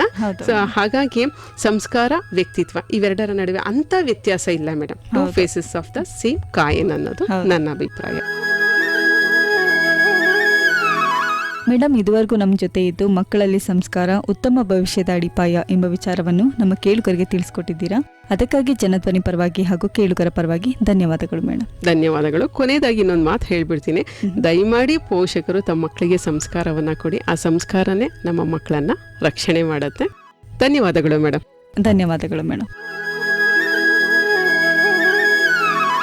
ಮನೆ ಮತ್ತು ಶಾಲೆ ಎರಡೂ ಸೇರಿ ಮಕ್ಕಳಲ್ಲಿ ಉತ್ತಮ ಮೌಲ್ಯಗಳು, ಶಿಸ್ತು, ಗೌರವ ಮತ್ತು ನೈತಿಕತೆಯನ್ನು ಬೆಳೆಸಿದರೆ ಅವರು ಉತ್ತಮ ನಾಗರಿಕರಾಗಿ ಬೆಳೆಯುತ್ತಾರೆ ಎಂದು ಹೇಳುತ್ತಾ ಇವತ್ತಿನ ಕಾರ್ಯಕ್ರಮವನ್ನ ಇಲ್ಲಿಗೆ ಮುಕ್ತಾಯ ಮಾಡ್ತಾ ಇದ್ದೀನಿ. ಮತ್ತೆ ಮತ್ತೊಂದು ವಿಚಾರದಲ್ಲಿ ನಿಮ್ಮನ್ನು ಭೇಟಿ ಆಗ್ತೀನಿ. ಅಲ್ಲಿಯವರೆಗೂ ಕೇಳ್ತಾ ಇರಿ ಜನಧ್ವನಿ. ಇದು ನಿಮ್ಮ ಧ್ವನಿ, ನಿಮ್ಮ ಊರಿನ ಧ್ವನಿ, ಜನಧ್ವನಿ. ನಮಸ್ಕಾರ. ಮನೆಯೇ ಮೊದಲ ಪಾಠಶಾಲೆ. ಜನನಿ ತಾನೇ ಮೊದಲ ಗುರುವು. ಜನನಿಯಿಂದ ಪಾಠ ಕಲಿತ ಜನರೇ ಧನ್ಯರು ಎಂಬ ಕವಿವಾಣಿಯಂತೆ ಹಿರಿಯರ ಅನುಭವ, ಗುರುಗಳ ಮಾರ್ಗದರ್ಶನ, ತಂದೆ ತಾಯಂದಿರ ಪ್ರೀತಿ ವಾತ್ಸಲ್ಯದ ಜೊತೆಗೆ ಮಗುವಿನ ಕಲಿಕಾ ಸಾಮರ್ಥ್ಯವನ್ನು ಅನಾವರಣಗೊಳಿಸುವ ಕಾರ್ಯಕ್ರಮವೇ ಮನೆಯೇ ಮೊದಲ ಪಾಠಶಾಲೆ. ತಪ್ಪದೆ ಕೇಳಿ ಪ್ರತಿ ಭಾನುವಾರ ಬೆಳಗ್ಗೆ 10:20 ಹಾಗೂ ಮರುಪ್ರಸಾರ ಸೋಮವಾರ ಮಧ್ಯಾಹ್ನ 3:40 ನಿಮ್ಮ ಜನಧ್ವನಿ ಬಾನುಲಿ ಕೇಂದ್ರದಿಂದ ಪ್ರಸಾರವಾಗಲಿದೆ.